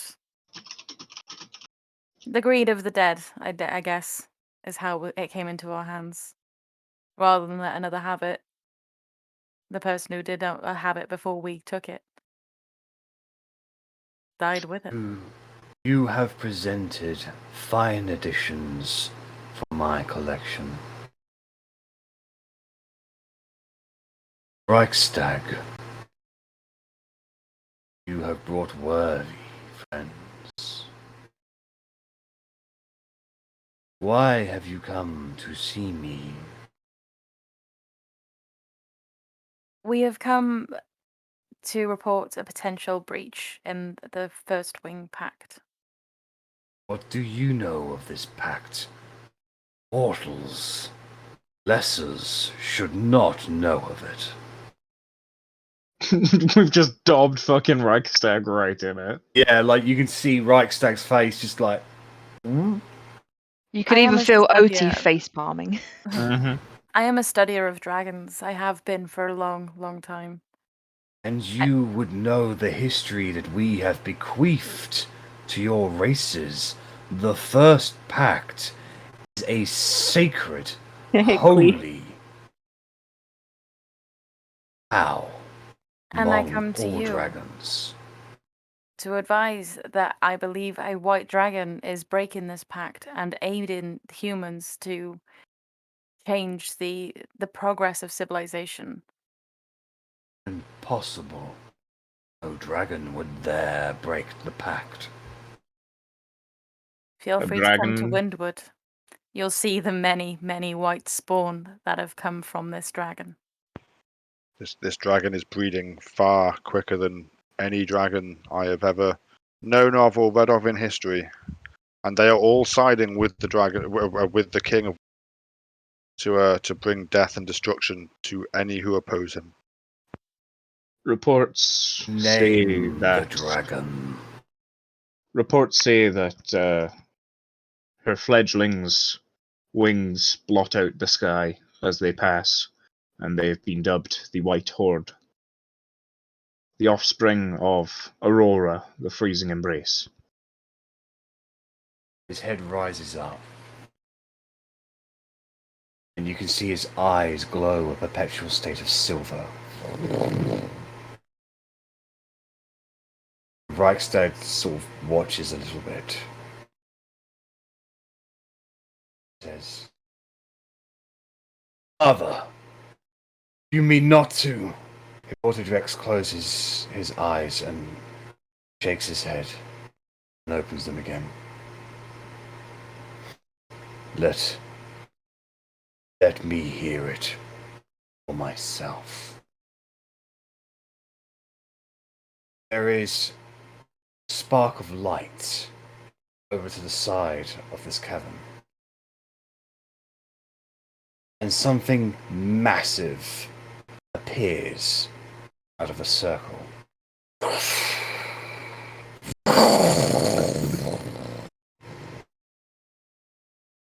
Oh, Raggy. A large claw step forward with long white scales. You see a bestial, maniacally large white dragon covered in what appears to be very awful scars.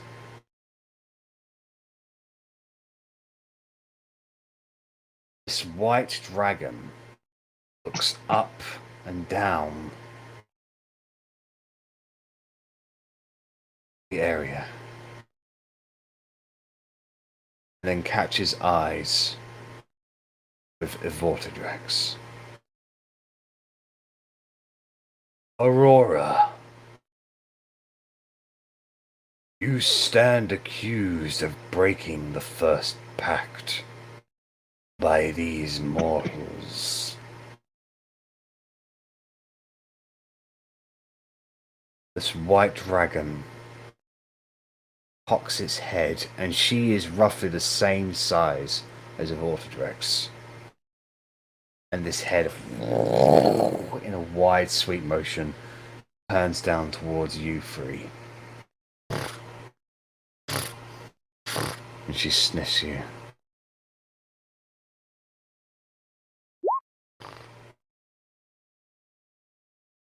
Lies and deceit. They are descendants of the ones who injured me. They seek to finish what their blood started. They seek to defame and disincentivize. They seek to discredit and turn you against me.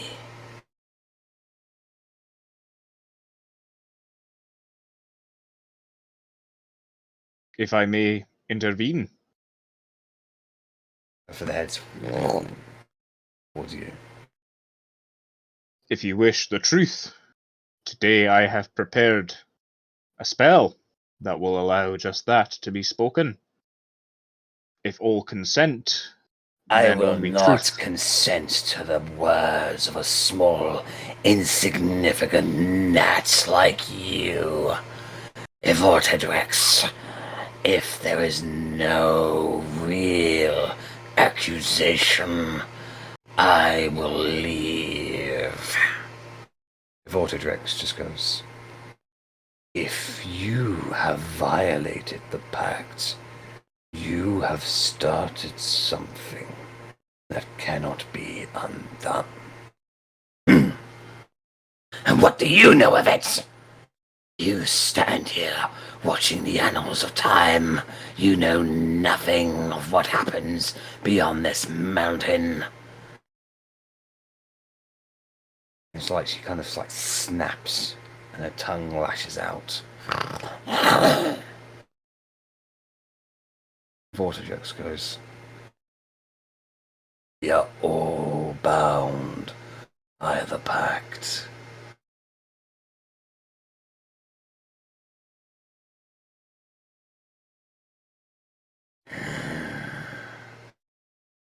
I tire of these gnats of Vortidrex. I will answer your questions. Let me do away with them. Vortidrex says, they are guests in my lair, Aurora. If a Vortidrex does not like the truth at the end of this discussion, then our lives should be forfeit. But I feel he should hear the truth first.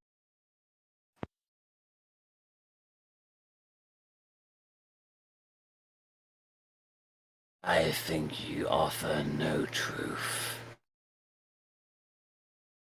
I think I'll just eat you instead. She stretches out her wings and goes to pounce on you. I get initiative from you guys, and we'll call it a session there.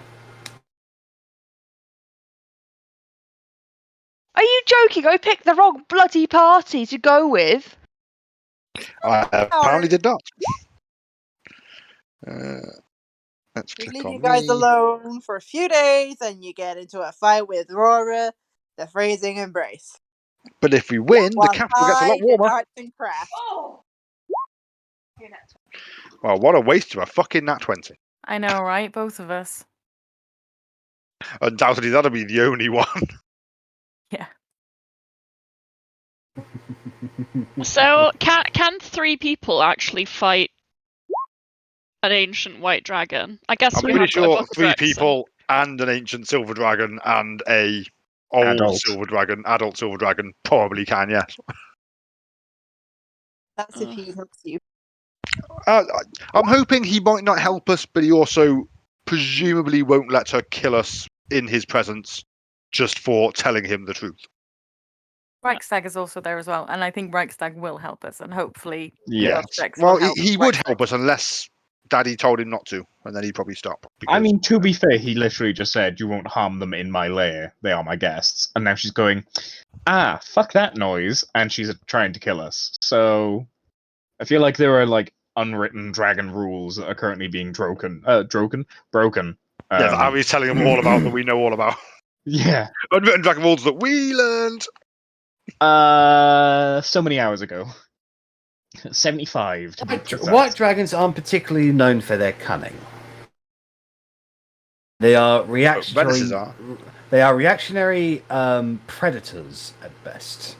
I don't want to say they're like the most primal, but they're like the most predatory, aren't they? Yeah, definitely.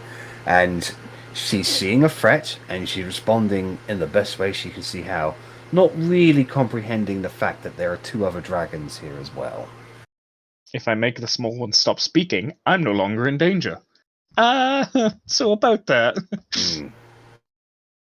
So, find out if you can survive an attack from Aurora, the Thieving Embrace, on the next session, guys.